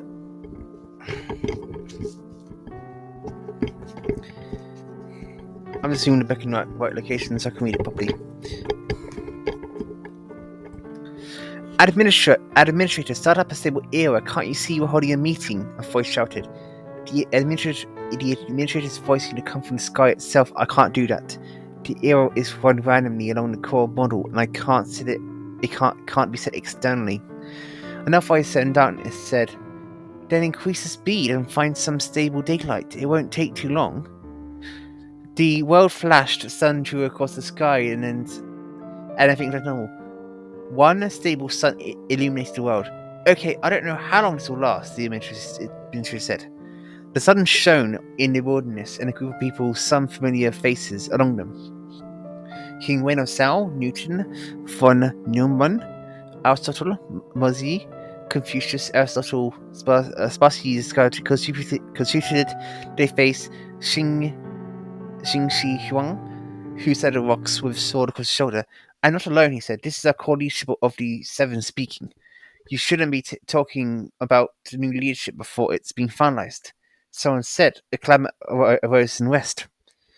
"Enough," Xing Shi Huang said, struggling to raise the sword. Setting aside leadership controversy for the moment, we shall turn for the pressing matter. We all know of the launch of the Wallfacer project, humanity's attempt to use closed-off private strategic thinking to resist siphon surveillance. Since the Lord's transparent mind cannot possibly thread that labyrinth, humanity has regained its edge through this plan, and the four Wallfacers pose a threat to the Lord. In accordance with the resolution of the previous offline meeting, we must launch the Wallbreaker project immediately. At those last words, silence was reigned, and no one voiced any objections. Then Shi Huang said, "We will appoint a Wallbreaker for each Wallfacer. Like the Wallfacers, the Wallbreakers will be authorized to tap all organization resources, but their greatest resource will be the siphons, which will render the Wallfacers' every action utterly exposed. The only secrets will be their thoughts. The Wallbreakers' mission, then, is to analyze the Wallfacers' open and clandestine operations with the help of the siphons and decipher the true nature of their strategic aims as early as possible. The leadership will now appoint the Wallbreakers." Xing Shi Huang extended a sword, and as if conferring knights, touched it on von Neumann's shoulder. You are the first wallbreaker, he said. You are Frederick Tyler's wallbreaker. Von Neumann knelt down in his place and his left hand on his right said, I accept the mission. Glin Shihirang touched the sword of Mosey's shoulder. You are the second wallbreaker. You are Manel Ray Diaz's wallbreaker. Mosey did not kneel but stood straight and nodded hotly. I will be the first to break a wall. The wolf touches Aristotle Sergeant. You are the third wallbreakers. You are the first wallbreaker. You are Bill Himes' wallbreaker. Aristotle did not kneel either, but shook his robe and said right thoughtfully, yes, I am the one who can break his wall. Xing Shi Huang returned his sword to his own shoulder and swept his gaze across the crowd. Good. We now have the wallbreakers. Like the Wallfacers, you are the elite of the elite. The Lord will be with you. Assisted by hibernation, you will start the long journey to end the days together with the Wallfacers. I don't think hibernation is necessary, Aristotle said. I can complete the wallbreaker mission before we finish our normal lifespan. Mosey nodded in agreement. When I break the wall, I will face my Wallfacer in first person, and I will savor how his spirit collapses in agony, in anguish and despair. Devoting the rest of my life to this was worth it. The final wallbreaker said otherwise, starting his intent to break their wallbreaker in person. Von Neumann said, we will unmask the last traces of everything humanity harbours from these siphons. This is the final thing we can do for Lord, for afterwards there'll be no reason for us to exist. What about Liu Xi's wallbreaker? Sorry, Liu Xi's. Someone asked. The question seemed to touch something in Xing Shi Huang's mind. He planted the sword back in the ground and fell deep in thought. The sun suddenly sped up and descended on Earth, lengthening the shadows until they extended the horizon. When it set halfway, it abruptly changed direction and rose and fell a few times along the horizon, like a gleaming back of a whale crescenting out of the black ocean, pulling the vast wilderness and small area. Liu Xi is his own wallbreaker. He needs to find out what threat he poses to the Lord. We do not know whether or not he's a threat, someone asked. I don't know, but the Lord knows, and Evans knew. Evans taught the Lord how to keep a secret, and he's dead. We can't know. So the Wallfacer, all the Wallfacers is Liu Xi's greatest threat. Someone honestly asked. We don't know that either. The one thing we do know is clear. Only one thing we know is clear. Out of the four, the Wallfacers, he's the only one who can directly contest the Lord. And that is where I'll end that segment, because that talks about the relationship between the Wallfacers and so on and so on. That is an important dynamic, because they actually do confront their counterparts. We are now at page 130, and we are talking about victory. Let's go here from this stage here.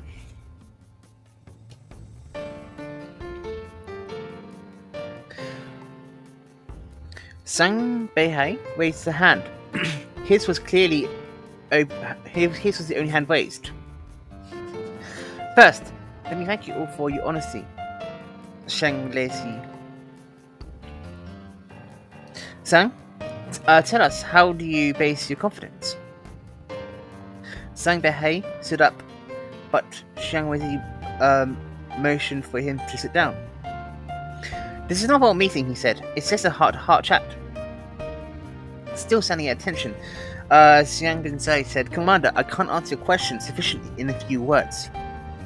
But because building faith is a long and complicated process.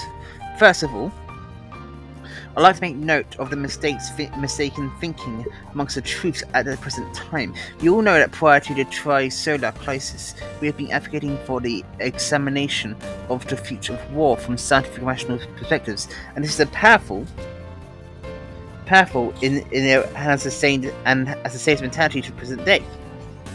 This is particularly the case in the present Space Force, where it's being exacerbated by the influx of large numbers of academics and scientists.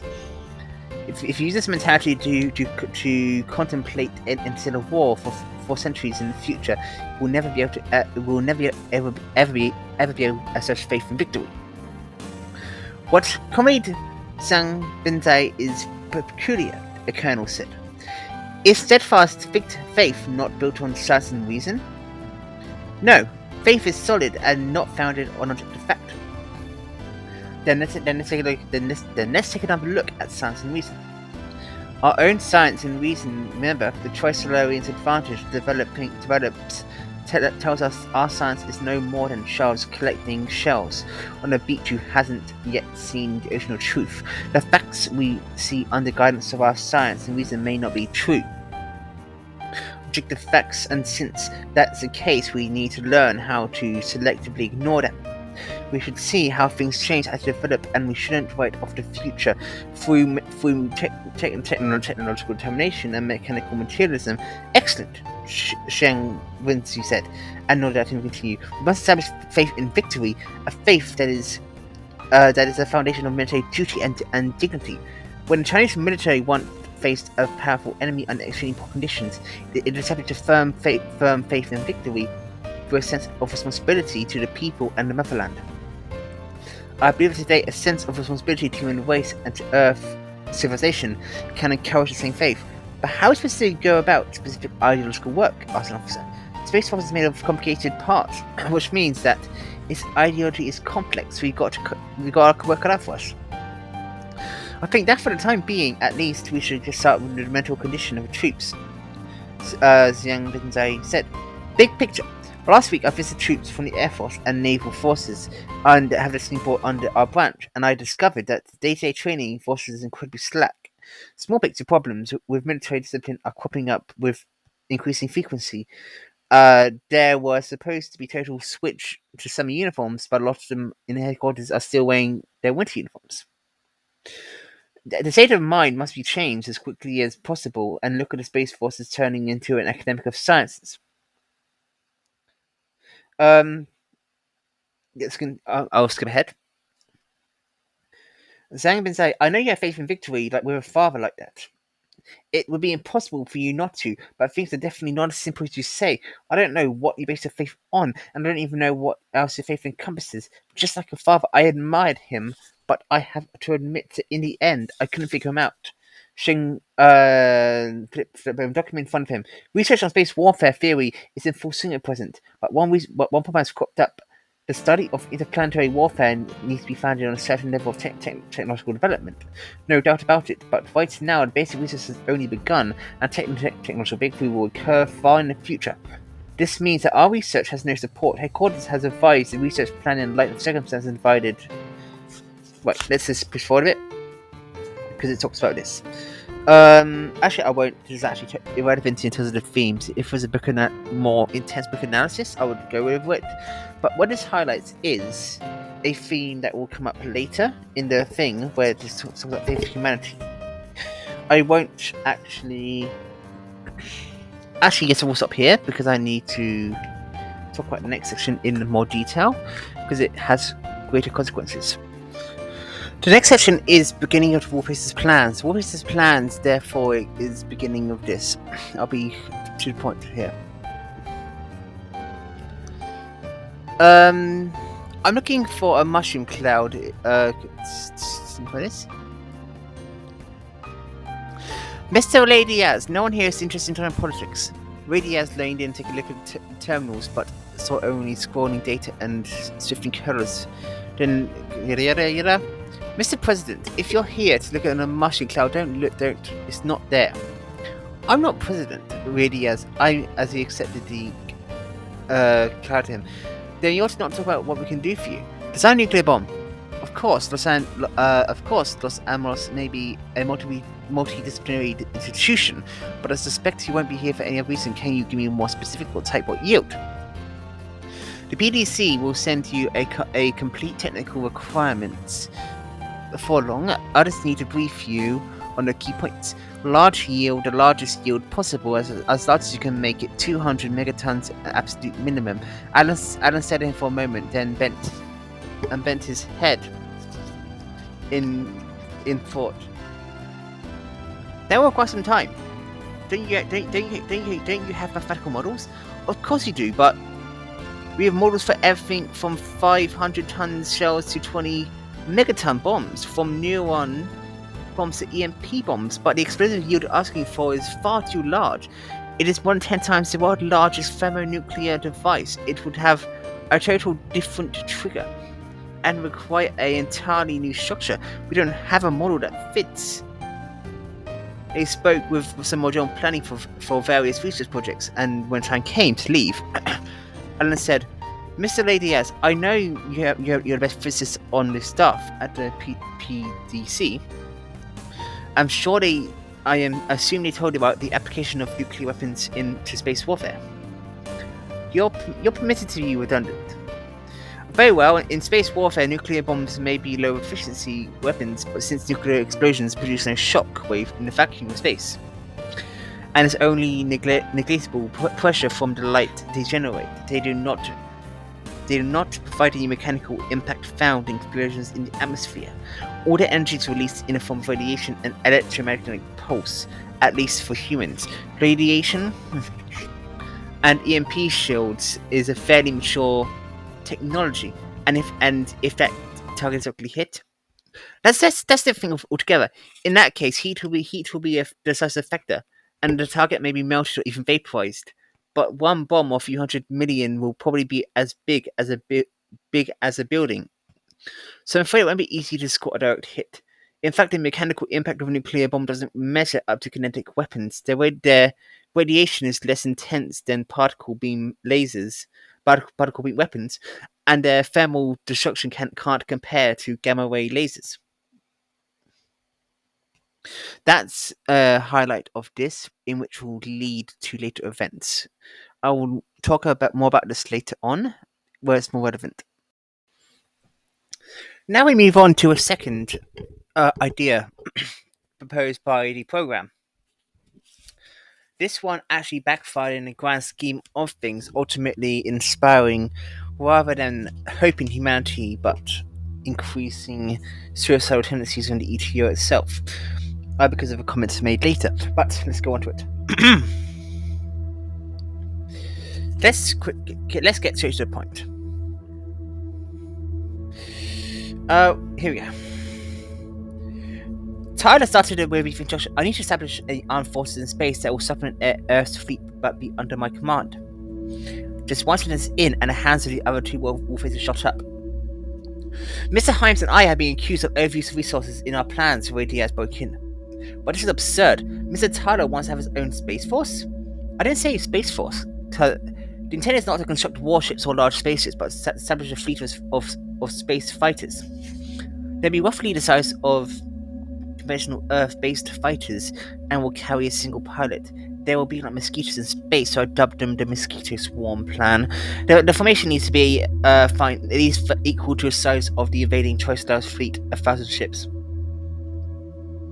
You would attack a Trisolaris warship with a mosquito. That's not even going to raise a welt, heard members say dismissively. Tyler raised a finger. Not if those mosquitoes is equipped with a 100 megaton hydrogen bomb, so I'm going to need the latest super bomb technology. Don't turn me down immediately, Mr. Ray Diaz. You can't turn me down, in fact. According to principles of the Wallfacer project, the technology isn't your property, your proportionary property. Once it's been deployed, I have a right to requisition it. Ray Diaz glanced up at him. My question is, do you intend to plagiarize my plan? Tyler said, if a Wallfacer plan can be copied, is he said a Wallfacer? Mosquitoes can't fly far, they said, rotating chair. These toy pilots can only engage in combat within the orbit of Mars, I believe. Watch out! Watch out, his next quest might be for space carriers, Hive said with a chuckle. That actually would be a better idea. A space aircraft carrier with it would have been so much more efficient. Tyler answered with a plume. Oh, that'll be unnecessary. Those space fighters can be networked to entire squadrons into an entire entity. A mosquito squad that acts as a space carrier and is propelled by external engine or by engines of a small proportion of its member fighters. At cruising speed, this group will possess the long-range space navigation capabilities of larger spacecraft. Once in battle as a fleet of independent fighters, the mosquito squad will take. Your squad will take years to research the defensive zone and parameter system. A fighter squad can't spend so much time in a cockpit and doesn't even need to stand them up. Would there be room for supplies in such small place? Hibernation, Tyler said. They will have to hibernate. My plan relies on the realization that two technologies, miniaturized super bombs and miniaturized hydrogen units. And that is, I won't go on, because if you want to find out more about this plan yourself, you can read ahead.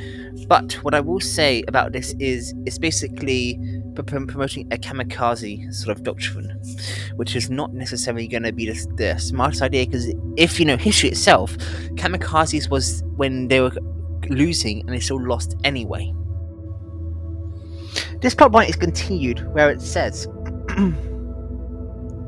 Tyler stood holding an umbrella against the Kamashina Tristle. Behind him, 2 meters away, stood Defense Chief Kimochi Inoue, whose umbrella remained unopened for the last 2 days. Last 2 days, they maintained the same separation from Tyler, both physically and mentally. They were at the Peace Museum for kamikaze pilots. Oh, how ironic. Reading back, that's very ironic. And in front of them was a statue of a special attack unit next to a white plane called Sign 502. A light layer of rain packed the surface of the statue and the aircraft, and it made them deceptively lifelike. Oh, Tyler, you just had to say it, didn't you? Isn't there any room for negotiation of my proposal? Tyler asked. I strongly advise you not to speak of that to the media. It will cause trouble. Kimochi Inoue's words were as ice as the rain. Is it still that sensitive even today? What's sensitive isn't history, but your proposal to restore the kamikaze special attack units. Why don't you do it? Why don't you do it in the US or some other place? Are the Japanese people the only ones in the world who can die out of duty? Tyler closed up his umbrella and drew closer to Kimochi Inoue, who, although he didn't recoil, seemed to have a forceful surrounding him that prevented Tyler from getting close. I never said the future kamikaze forces were made of only Japanese members. It's an international force, but since its origin in your great country, isn't it only natural for you to revive it here? Oh, Tyler. In interplanetary war, does the mode of attack really have any significance? You should realize that victories for those special attack units were limited, and didn't they turn to Tyler battle? Commander, sir, the space battles I have established is a fleet of fighters equipped with super hydrogen bombs. Why do you need humans? Can't computer-controlled fighters get close enough to attack? This question seemed to give Tyler the opportunity he was waiting for. He was like, "That's exactly the problem. Today's computers are unable to replace human brains, and advances in fundamental theory would be necessary for quantum and other next-gen computers. But that's been locked up by the siphons for 4 centuries from now. So computing intelligence will still be limited, and human-controlled weapons will still be indisposable. To tell you the truth, provided the kamikaze squad only has a moral significance now, because it will be in 10 generations before any of them go to their deaths. But establishing that spirit and faith means starting now." Kimochi Inoue turned around to Tyler for the first time. His wet hair was plastered against his forehead, and the raindrops on his face looked like tears. That approach violates basic principles of modern society. Human lives come first, and the state. and the state and the government can't require any individuals to take up a death mission. I seem to remember that a line young Wendy said in Legends of Galactic Heroes. In this war lies the fate of the country, but does that matter next to the individual rights or freedoms, or you just do your best? Tyler sighed. You know what? You have thrown away your most precious resource. Then he snapped an umbrella and turned away, walking angrily. When he reached the gate of the memorial, he looked back and saw Kimochi Inoue standing in the rain before a statue as Tyler walked into the sea breathing, his mind returning to the sentence from Suicide Note from the kamikaze pilot's mother that he had seen in his exhibition. Mom, I'm going to be a firefly. It continues on page 102 by saying, Colonel, do you find it a little abrupt for me to inspect your political and ideological work of your military in my capacity? Tyler said when he met Sang Baizai. No, Mr. Tyler, there's a precedent for it. Rumsfeld once visited the Central Military Commission Party School when I was studying there. Sang Baizai lacked curiosity, caution, and distance that Tyler had observed in the other officers. He appeared sincere and made conversation easier. You've got good English. You must be from the Navy. That's right. The US Space Force drew an even larger proportion of the Navy than we did. That venerable old branches of the services would never have imagined what warships would be sailing into space. I'll be frank. When General Chiang Weizi introduced you as the finest political cadre in the Space Force, I thought you would be an army, because the army is the soul of the military. Oh, Tyler, stop digging your own grave. Sang Behaid clearly did not agree, but he laughed graciously.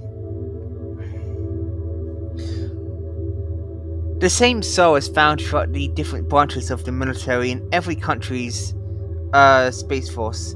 The military culture bears an imprint of various branches. I'm quite interested in your political and ideological work. I was hoping I could do the same in some in-depth investigation. Oh, no, not a problem at all. My supervisors have instructed me to hold nothing back within my scope of my work. Thank you. Tyler said before going on. My purpose is this trip is to obtain an answer I'd like to ask you first. Of course, go ahead. Colonel, do you believe that we can restore the spirit of the armies of the past? What do you mean by past? A wide range of time, from perhaps ancient Greece to the Second World War. What's key is the spiritual stuff I've mentioned. Duty and honor above all, and in times of need, to unhesitatingly lay down one's life. You may have noticed that after the Second World War, the spirit vanished from the military in democratic and authoritarian countries alike.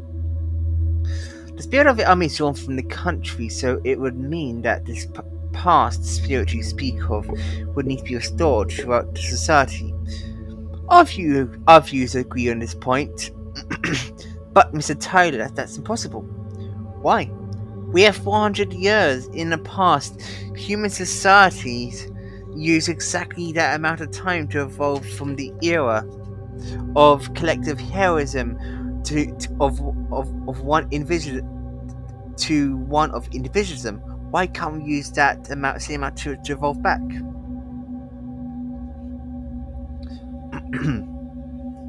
Sang Beihai considered this amendment. Then said, Then said, this is a profound question, but I think society has grown up and can never return to its childhood. In the 400 years that led to the formation of modern societies, we see no cultural or mental preparation of sorts of a crisis. Then, from what do you truly confidence? As far as I'm aware, you are a committed triumphalist. How will space fleet be brimming? How will a space fleet brimming with defeatism face a powerful enemy? Didn't you just say we have 400 years? If we can't go backwards, then we must move resolutely forward. Sang Behai's answer was opaque. Tyler obtained nothing else from this ensuring conversation, but had feeling a man's thoughts went deeper than a brief visit he could reveal. Tyler passed a century as he left the Space Force headquarters. When eyes met, the century greeted him with a shy smile. It was something he hasn't seen in any other country's militaries. Those centuries started intensely straight ahead. Looking at the young man's face, Tyler once again repeated the line to himself, "Mum, I'm going to be a firefly." Moving on from the kamikaze talks by Tyler, there's also the narrative here proposed on page 174, which is another theme of it, which is a path of collaboration or at least peace talks. That is where it might have been the trisolar high consul himself who heard you, and you're laughing at me, aren't you? No, young do you know that I'm thinking right now? He had a strong impulse to take hold of a slender hand which was lying in the steering wheel, but controlled himself. I'm thinking that person who might actually have a chance of saving the world is you. Me? She burst out laughing. You accept you're not enough, or rather, there aren't enough people like you. If a third of humanity was like you, then Trisolaris might negotiate with us about having a possibility of coexistence in the world. But now, absolutely, it hasn't been easy for me going out in the world after graduation. I was like a fish swimming in the sea where the water was muddy and I couldn't see anything at all. I wanted to swim in clearer waters, but all the swimming got tiring. I wish I could swim in these waters, he said to himself. And that's also a path in which there's also talk of peace to some extent being possible in the pre-hibernation period. Back to Tyler. And Tyler is now in Afghanistan. And let's begin for this one section, because this is where let's keep going.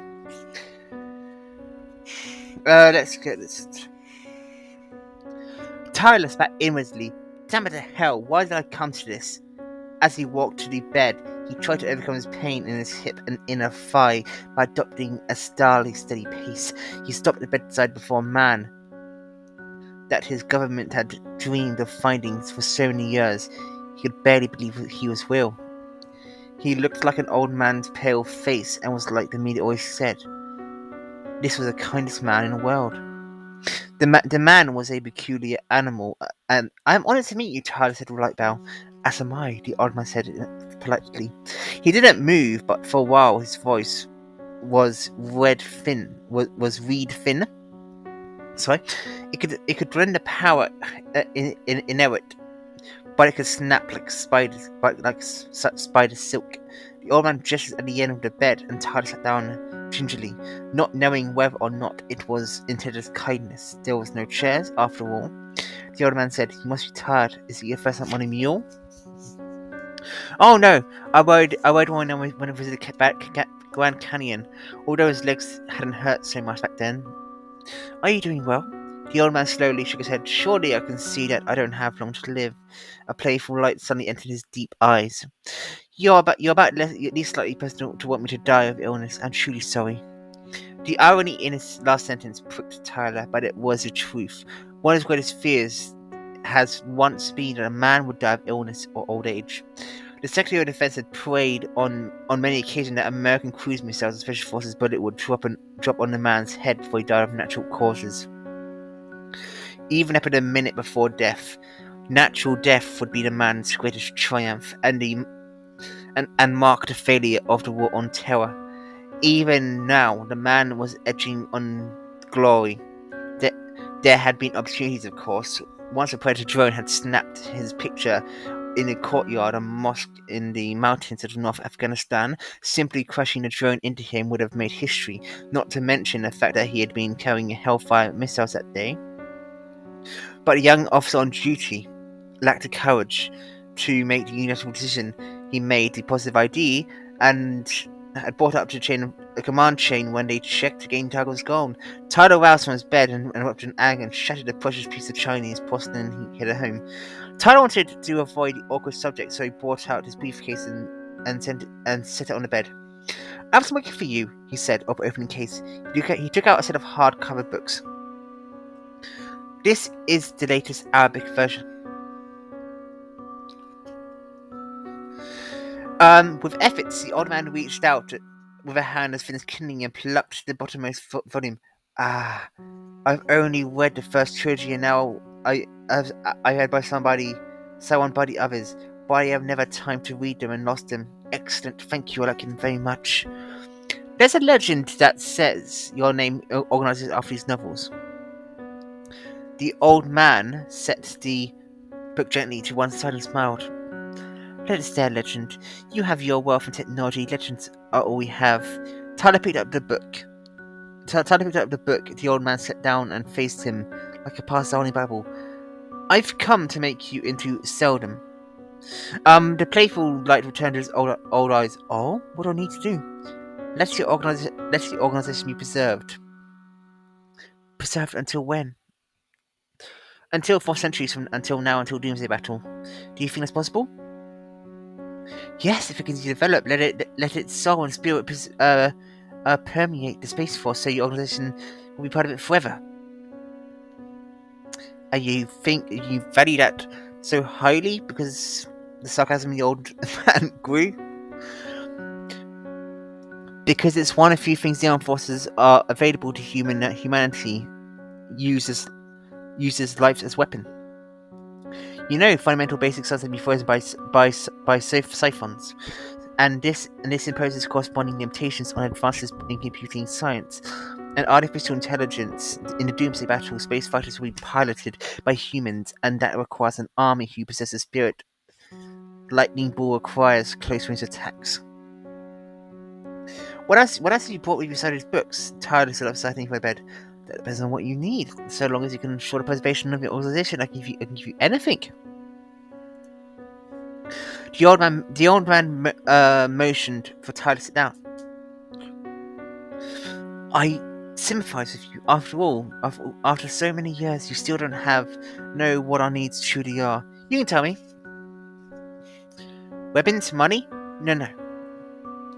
What we need is far more precious. Your organization doesn't have to sell them ambitious goals. You can't get sane, rational people to believe in and die for that. It exists because you possess something that is in the air and blood, and without the organization would revert immediately. What's that? Hatred." Tyler was silent. "On one hand, thanks to our common enemy, our hatred of the West has faded. On the other, the human race that the Trisolarians want to wipe out includes the hated West. So for us, perishing together will be a joy. So we don't hate the Trisolarians." The old man spread his hands. "You see hatred as a treasure, more so precious than gold or diamonds, and as a weapon keener than any in the world. But now it's gone. It's not yours to give back. So the organization like me does not have long to live." Tyler remained silent. "As for Seldon, I'd say his plans are an impossible one." Tyler let out a sigh and sat back down in bed. "You mean you read the ending?" The old man was in surprise. "No, I haven't read it. That's just what I think." "What, does Seldon plan fail in the book?" "The author has a exceptional man. If that's the case, I'd imagine he wrote a happy ending, but Allah preserve him." And yeah, that's also another case example of where Tyler's desperation is getting to him, where he's basically getting more on the fringes of society. The next thing I have listed is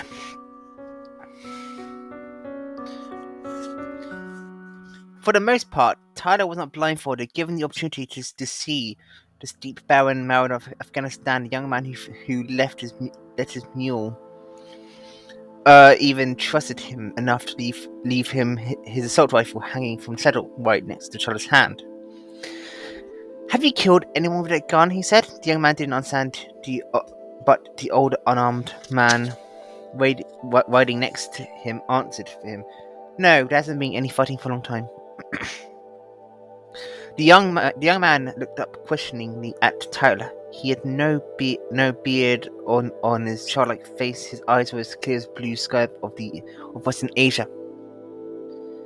"Mum, I'm going to be a firefly." Oh, I hate that word already. Okay, at the fourth Wallfacer hearing, Tyler appeared fatigued from his long journey. "You're very hands-on," Haim snickered. "I'll be able to instruct the fleet to form a mosquito squad and voyage into battle zone. Tell them something to yada yada yada." Anyway, let's continue. No one spoke where Doomsday Battle was concerned, but people normally choose to be silent. Tyler continued, "I have another supplement to my mosquito swarm plan. I want to conduct my own studies in certain bodies of the solar system of my own choosing. These bodies include Europa, Ceres, and several comets." How is this to the fighter fleet?" someone asked. "Do we need to answer that?" Tyler asked, looking at the rotating chair. No one spoke. Of course he didn't have to answer. "Finally, I have a recommendation. The PDC and every nation on Earth should scale back their attacks on the ETO. Ray Diaz jumped out of chairs. "Mr. Tyler, if you claim this is part of your plan, I strongly oppose this outrageous proposal." Tyler shook his head. "This is not part of the plan. It's totally unconnected to the Wallfacer project. The reason for my former suggestion is obvious. If you persist in our attacks on the ETO, in 2 or 3 years we may wipe them out. We will lose the only direct channel for communication between Earth and Trisolaris. We would have lost the most important source of enemy intelligence. I'm sure you understand what the consequences would be." Haim said, "I agree, but this proposal shouldn't be made by a Wallfacer. The 3 of us are in a unit, and in the minds of the public, so please keep our reputation in mind." The hearing ended up unresolved arguments. But an agreement was reached by the PDC to conduct further study for the 3 revisions to Tyler's plan and put them into a vote at the next hearing. Tyler remained seated until he was the last one in the assembly. He was exhausted and drowsy after his lengthy travels, and as he looked around the empty room, he suddenly realized the risk he oversighted. He needed to find a doctor or psychiatrist and a specialist in sleep medicine. He had to find someone to stop him from talking in his sleep. That's another element to him which is kind of interesting, and this comes up as well later when he meets his ETO counterpart. This then means we have reached the second timeout thing, and I'll do a brief synopsis. Okay, in the first section we've had the Wallfacers and all that stuff announced. Now we are enacting the actual progress of what they are promoting and advocating.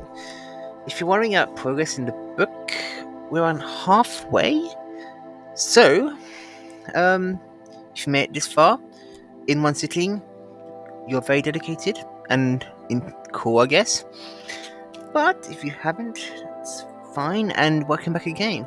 Because again, as I said, it's a long-burning thing in which, if you don't do it all at once, fine. Again, as per last time, 20 seconds rest before I continue. And come back or stay.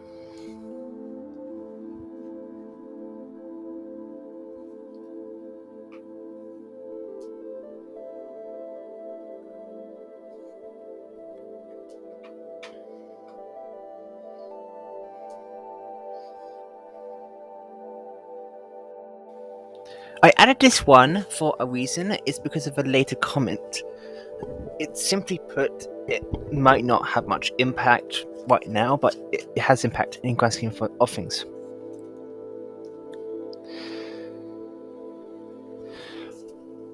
I'll be quick about it, don't I? Lucy looked at her for several seconds and then stared at the Mona Lisa. I get what you mean. Her smile is something that the Siphons and Trisolarians will not understand. That's right, human expression and people's eyes in particular are subtle and complex. The gaze and smell can transmit so much information, and only humans can understand the information. Only humans have the sensitivity. True, one of our biggest problems in artificial intelligence is identifying facial and eye feature expressions. Some experts even say that computers will never be able to read the eyes. So it's possible just to create language of expressions and then speak using the face and eyes. That is actually true. You actually can, because you can tell. Because, for example, the eyes operate independently of everything. Lucy thought this over seriously, then shook his head with a smile. He pointed to Mona Lisa. We can't ever read her expression. When I stare at her, the meaning of her smile changes every second, and it never repeats itself. That's an important thing to mention. It may not seem so right now, but it actually is. Another thing of mention here is in page 193. Hubble 2's discovery, the final confirmation of the reality of the Trisolarian invasion, extinguished the last of humanity's fantasies. The descent of a new one of despair, panic, and confusion ushered the human race into life under the trisolar crisis. Then the hard times began. With a rocky change of direction, the vehicle of time veered off along a new track. And that's not a joke. That's what I'm going to say for this section. On page 203, Tyler mentions to Dr. Liu about encountering his wallbreaker. I didn't talk about that scene because there are like 2 lines and I don't want to waste your time. Let's read it yourself. Basically,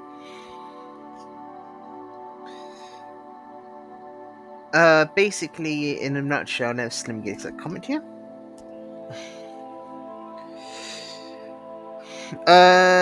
Tyler said, watching the last golden rays of the setting sun on the lake dazzlingly.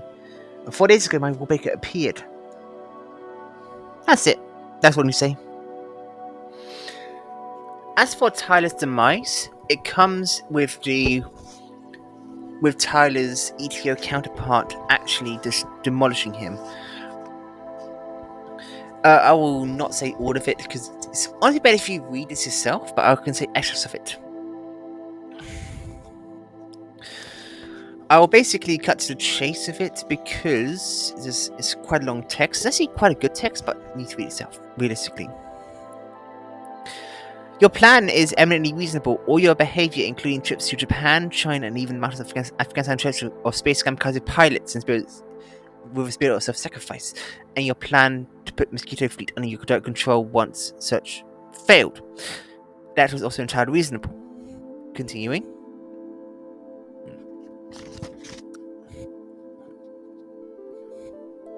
Now, setting aside the talk of water, let's talk about your mosquito swarm. Its first target will not be Trisolarian invasions, but Earth's own Space Force.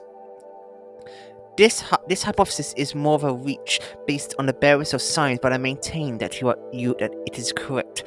You went around the world seeking a kamikaze force for humanity, but efforts failed. You anticipate this, but from this failure, you were able to obtain 2 things you desired.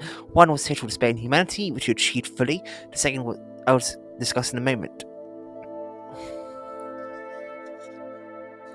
Of course, this is in the beginning. Your betrayal of humanity would be a long process, and you had time on your side. In the following months and years, you were prepared to engineer events you would add to the wall you erected between yourself and human race. Your despair would gradually grow, and your sorrow intensify, and you would leave the human world further and further behind, growing closer and closer to ETO and Trisolaris. In fact, you took a first step on your road when you urged mercy for the ETO at the PDC hearing not long ago. That wasn't just for show though. You truly need them to endure. You need members of ETO to pilot your space fighters in Doomsday Battle. It's a matter of time and patience, but you would succeed because ETO also needs you. It needs your assistance and the resources you possess. It wouldn't be difficult for you to turn over the Mosquito fleet to ETO, so long as you would keep it secret from the outside world. I'll keep pushing. It goes into much more detail, but I'm going to keep moving forward for the sake of time, as to have this not be too long, because I've just got a lot of stuff to cover. Very well, let's talk about the water now. In Doomsday Battle, the ETO-controlled Mosquito fleet would likely launch a sneak attack on Earth's fleet and then flee to Lord. Yada yada yada, talking about conversation, and then talking about the need for water. You'll probably get this already if you have read book 1 in the first place, and then you understand that water's needed for them to come back to life.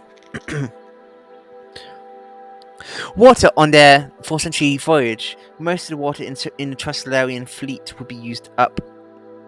As they approach the solar system, dehydrated Trisolarians on board would become part of their body.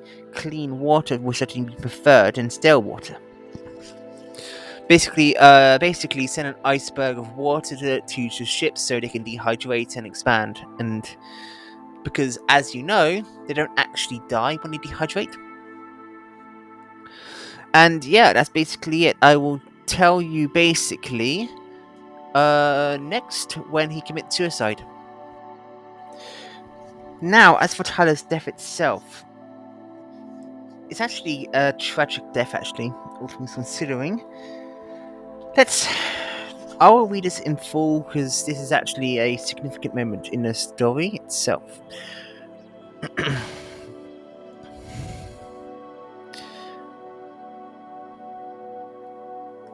The day after the Wallbreakers visit, a complete analysis of my strategy was posted online. The material ran into millions of words, most of it obtained through siphon monitoring, and it caused a sensation.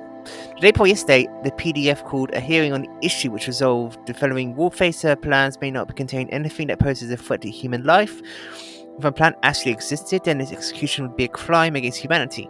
It must be stopped and its Wallfacer punished by law. Notice how they invoke crimes against humanity, a term that's been thrown around more than ever these days. But the resolution concluded by saying, according to the basic principles of the Wallfacer Project, the evidence available in the outside world may just be part of the Wallfacer's strategy of deception and cannot be used to prove that the Wallfacer has actually developed and is executing his plan, so it won't be charged. I thought as much, Liu Ji said. But at the hearing, I declared that Wallbreaker's analysis was correct and that my strategy was indeed a mosquito swarm. I asked to be in accordance with national and international law. I can imagine the reaction. The PDC rotating chair with all their permanent members, representatives, looked at me with that Wallfacer smile on their face, and the chair declared the meeting adjourned. Those bastards, I know the feeling. After a breakdown, I fled out of the hall and into my square outside, shouting, I am Wallfacer Frederick Tyler. My Wallbreaker exposed my strategy. He was right. I am going to attack the Earth fleet with my mosquito swarm. I am anti-human and the devil punish me. That was a meaningless act, Mr. Tyler. What I hate the most is the expression people have when they look at me. A crowd of people surround me in the square with their eyes reading the fancy of children, the reverence of middle-aged, and the concern of the elderly in the eyes. Look, he's a Wallfacer. He's at work, but he's only doing it. The only one in the world who knows what he's doing. See what a great job he's doing? He's pretending so well.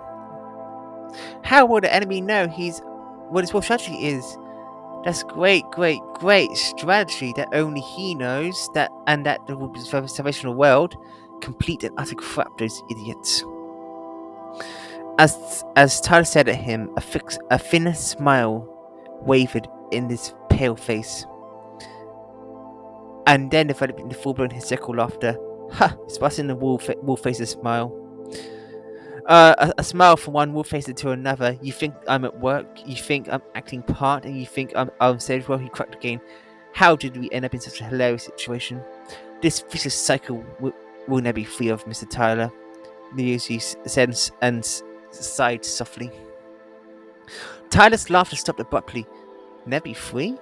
No, Diddle, there's no way out. There really is no way out. I'm here to tell it to you. You need a break. You rest here for a few days. Liu, she said. Tyler nodded slowly. Yeah, I need a break.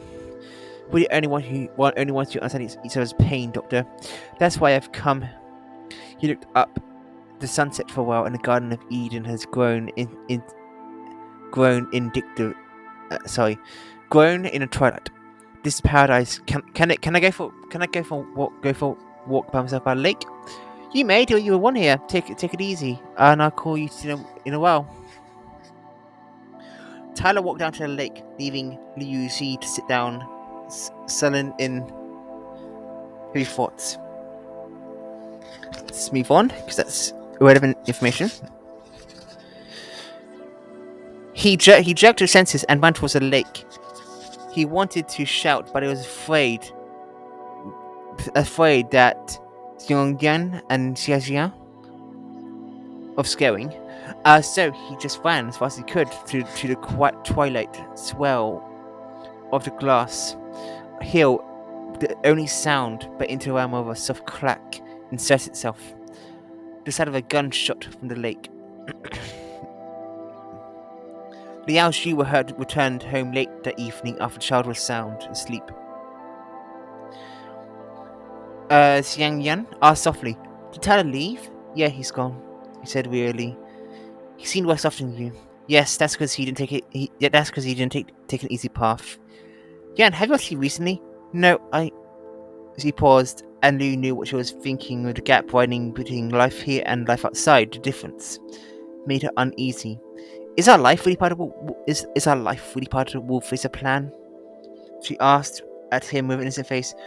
Of course, what's there to doubt?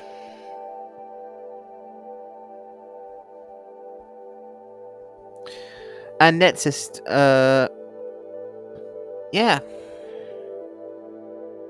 And that's how he dies. In a lake. This part of the theme analysis we conducted soon. Closed up soon. Because of the timing that, and there's so much more I need to cover that I won't make this a 5-hour long thing. Also for my own sake, because I'm starting to get a little throat fatigue. If you get what I mean, because I've been reading all this out in one session. Anyway, let's keep the point.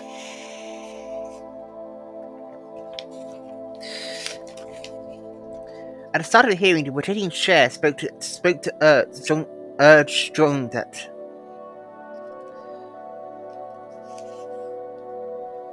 anyway, yeah. So that the next PDC Scientific Advisory presented a report on the feasibility of the study of the two Wallfacers' plans. The advisory panel felt, although there were in theory no obstacles to Heim's resolving Imager, the technical difficulties far exceeded the current conditions, and modern CT scanning was far from RI technology and black and white film from modern high definition cameras. Basically, actually, that's an interesting point to mention here, because that will be a point later where it actually is developed more.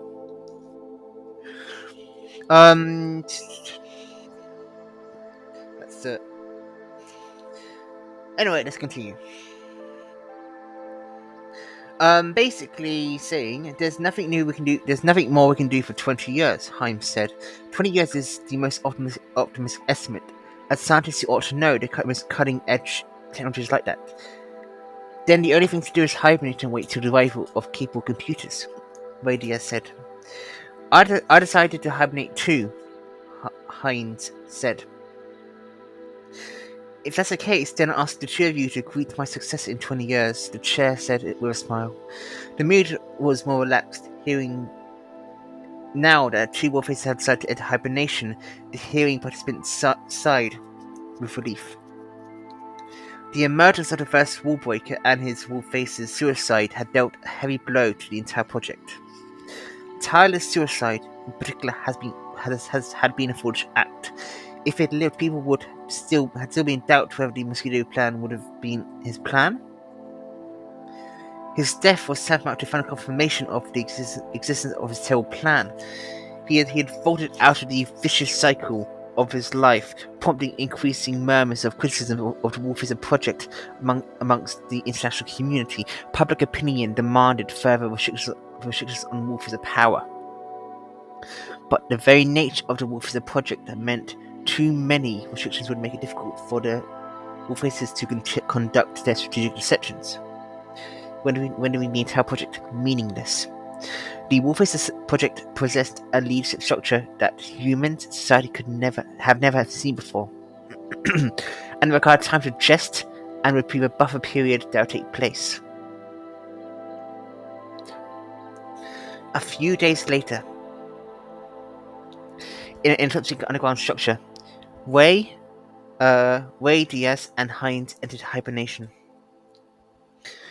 Luigi found himself in an ominous dream. He dreamt he was walking in the halls of the Louvre. It was a dream he had never had before.